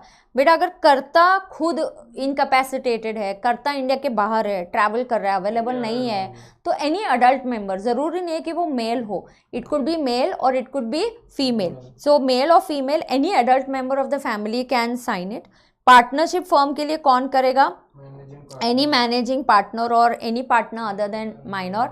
अच्छा, पार्टनरशिप फर्म के लिए पहला ऑप्शन है मैनेजिंग पार्टनर, लेकिन मैनेजिंग पार्टनर नहीं है, सिर्फ पार्टनर है तो पार्टनर होता है। जैसे डायरेक्टर्स में मैनेजिंग डायरेक्टर भी हो सकता है कंपनी में, लेकिन कोई MD नहीं है, मैनेजिंग डायरेक्टर नहीं है, सभी डायरेक्टर्स है, तो फिर कोई भी डायरेक्टर कर सकता है। वैसे ही LLP में अगर डेजिग्नेटेड पार्टनर है कि भाई ये पार्टनर फाइनेंस देखेगा, तो वो डेजिग्नेटेड पार्टनर रिटर्न साइन करेगा, लेकिन अगर डेजिग्नेटेड पार्टनर नहीं है तो कोई भी पार्टनर चलेगा।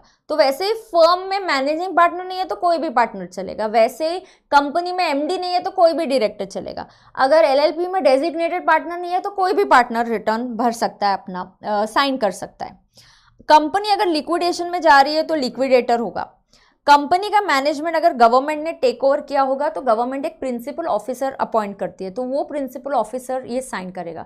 तो देखो, आपको 2 चीज़ें आपके नोट्स में से लर्न करनी है कि रिटर्न साइन कौन कर सकता है और पैन कोड कब करना है। तो ये 2 चीज़ें आपको आपके नोट्स से, आपके पास नोट्स जो भी फैकल्टी की होंगी वहाँ से कीजिए, या आप मॉड्यूल के इसमें से भी इतना पार्ट देख सकते हैं। कंपनी अगर NR है तो person who has a valid power of attorney in India. Local authority के लिए CEO आएगा, प्रिंसिपल ऑफिसर आएगा। लोकल अथॉरिटी के लिए कौन आएगा, प्रिंसिपल ऑफिसर। पॉलिटिकल पार्टी के लिए आएगा CEO और अ सेक्रेटरी और a person who is designated for this part. AOP के लिए कोई भी मेंबर, एसोसिएशन ऑफ पर्सन्स के लिए कोई भी मेंबर। एनी अदर पर्सन के लिए वो खुद पर्सन जो है वो। LLP के लिए मैंने आपको बोल दिया डेजिग्नेटेड पार्टनर और एनी अदर पार्टनर और any other person as may be prescribe. कभी कभी LLP और कंपनीज इंसॉल्वेंसी के लिए जाते हैं, नेशनल कंपनी लॉ ट्राइब्यूनल में जाते हैं बैंक्रप्सी कोड के तहत। ओके, सो IBC होता है ना, बैंक्रप्सी कोड है एक 2016। तो कभी कभी कंपनी जब बैंक्रप्ट हो जाती है तो कंप्लीट क्या होता है, कंपनी तो चलो ठीक है बैंक्रप्ट हो गई, इंसॉल्वेंट हो गई, what about the employees, what about the creditors, what about the staff, इतने सारे सप्लायर्स, कस्टमर्स, तो इनका नुकसान ना हो तो हम ट्राई करते हैं कि कंपनी को एक ऑफिसर अपॉइंट करके वो कंपनी को चलाए या उस कंपनी को बेच के किसी और को दे तो वो ऑपरेशंस कंटिन्यू हो जाए। तो ऐसे केस में कंपनी एक प्रिस्क्राइब पर्सन अपॉइंट करती है, सो वो प्रिस्क्राइब पर्सन ITR भरेगा। आइदर इंसॉल्वेंसी में LLP भी हो सकता है या कंपनी भी हो सकता है। सी वही, a company whose insolvency has been accepted under the bankruptcy code, then that insolvency professional who is appointed, that happens for LLP and that happens for a company. Ma'am return signing करना बहुत ज़रूरी क्यों है? Return sign नहीं हुआ, verified नहीं हुआ, आपकी सिग्नेचर नहीं है तो वो रिटर्न वॉइड एब इनिशियो माना जाएगा, माने रिटर्न आपने फाइल किया ही नहीं है, it will be treated as void ab initio. अब आता है सेल्फ असेसमेंट टैक्स। ये वाला कॉन्सेप्ट मैंने पेंडिंग रखा था, ये है इंटरेस्ट और कैलकुलेशन वाला पार्ट। यहाँ पे मैंने ऑफकोर्स आपको 25 और 50% वाला पार्ट बताया, या इसका इंटरेस्ट कैलकुलेशन थोड़ा सा कॉम्प्लिकेटेड है। दिस इज़ द इंटरेस्ट, ये अपडेटेड रिटर्न के लिए। ये किसके लिए? अपडेटेड रिटर्न्स में इंटरेस्ट कैसे कैलकुलेट होता है, ये थोड़ा सा कॉम्प्लिकेटेड है। तो क्या ये ICAI आपके लिए रखने वाली है या नहीं रखने वाली है, हम वेट करेंगे, नहीं तो अमेंडमेंट के लेक्चर में इतना पार्ट में कवर कर दूंगी। यस, अब सुनना, एक ही पार्ट बचा है, वो है self assessment tax.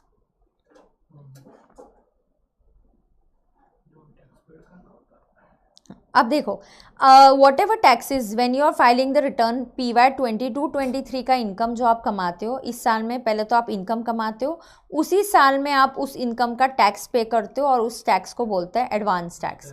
So what is advance tax? Any tax that you have paid from 1st April 22 to 31st March 23 तक. इसके बाद taxes paid after 31st March 23 are called as essay tax माने self assessment tax. देखो आप जिस साल में income कमा रहे हो उसी साल में टैक्सेस पे करते हो, उसको एडवांस टैक्स बोलते हैं. अगले साल में आप ITR भरोगे, आपका एडवांस टैक्स में एस्टिमेशन गलत हो गया, आपने कम पे कर दिया, आपके पास पैसे नहीं थे, तो आप मार्च के बाद भी कुछ टैक्स पे करते हो. ये मार्च के बाद वाले टैक्स को बोलते हैं self assessment tax. It is called as self assessment tax. Now what happens with this self assessment tax? यहाँ पे मैंने एग्जाम्पल्स के साथ बहुत अच्छे से समझाया हुआ है. ये देखो यहाँ पे दिया हुआ है कि ये आपका प्रीवियस ईयर है, नेक्स्ट ईयर में ITR की ड्यू डेट्स आती है, एडवांस टैक्स है, आप टैक्सेस उसी साल में पे करते हो, उसके बाद वाला जो भी टैक्स होता है ना 1 अप्रैल के बाद आप जो भी टैक्स पे करते हो, it is self assessment tax. Now see example ले लो, ये वाला मैं हाइड करती हूँ. पहले देखो, ये देखो स्क्रीन देखो, टैक्स पेएबल देखो मेरा कितना है 94,000, मेरा इंटरेस्ट है 10,000, मैंने लेट फाइल किया रिटर्न, बिलेटेड रिटर्न है तो इसलिए मेरा टैक्स पेबल 94 था, मेरा इंटरेस्ट 10,000 आया 234 ABC का, मेरा लेट फी आया 5,000. मेरा लेट फी कितना है 5,000, तो ये आया 1,09,000. अब मैंने 1,09,000 पे करना है रिटर्न के साथ, लेकिन मेरे पास 1,09,000 है ही नहीं, उतने पैसे ही नहीं है. मैं पे करती हूँ 80,000. कितना पे कर रही हूँ? मान लो assume I am paying only 80,000. मुझे लगता है कि 80,000 इसके अगेंस्ट एडजस्ट हो जाएगा, बेस्ट है 80 पे कर दो, मेरा इंटरेस्ट का बर्डन कम हो जाएगा. 94 टैक्स है उसमें से एडजस्ट होगा. मैंने 1,09,000 पे करना है, कैसा? टैक्स का 94, इंटरेस्ट 10, ITR लेट फी का 5. अब देखो ये एडजस्ट कैसे होगा, एक सेक्शन है जो बोलता है कि this 80,000 will first be adjusted toward late fee, second towards interest and last towards tax.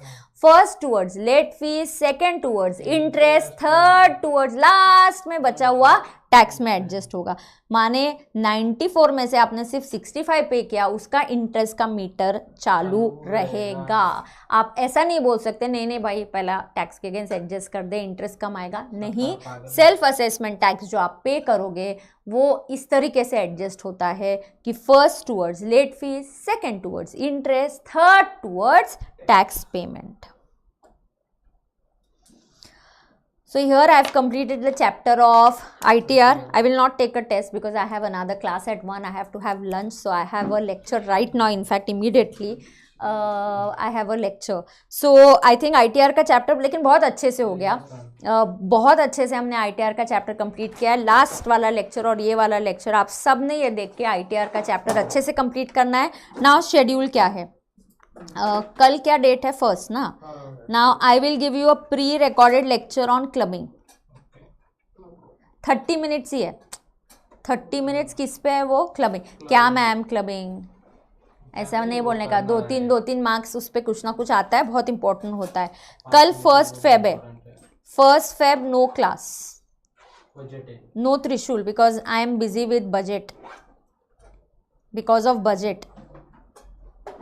तो मैं आपको बाकी का शेड्यूल 2nd Feb का शेड्यूल मैं आपको इस ग्रुप पे अपडेट कर दूंगी.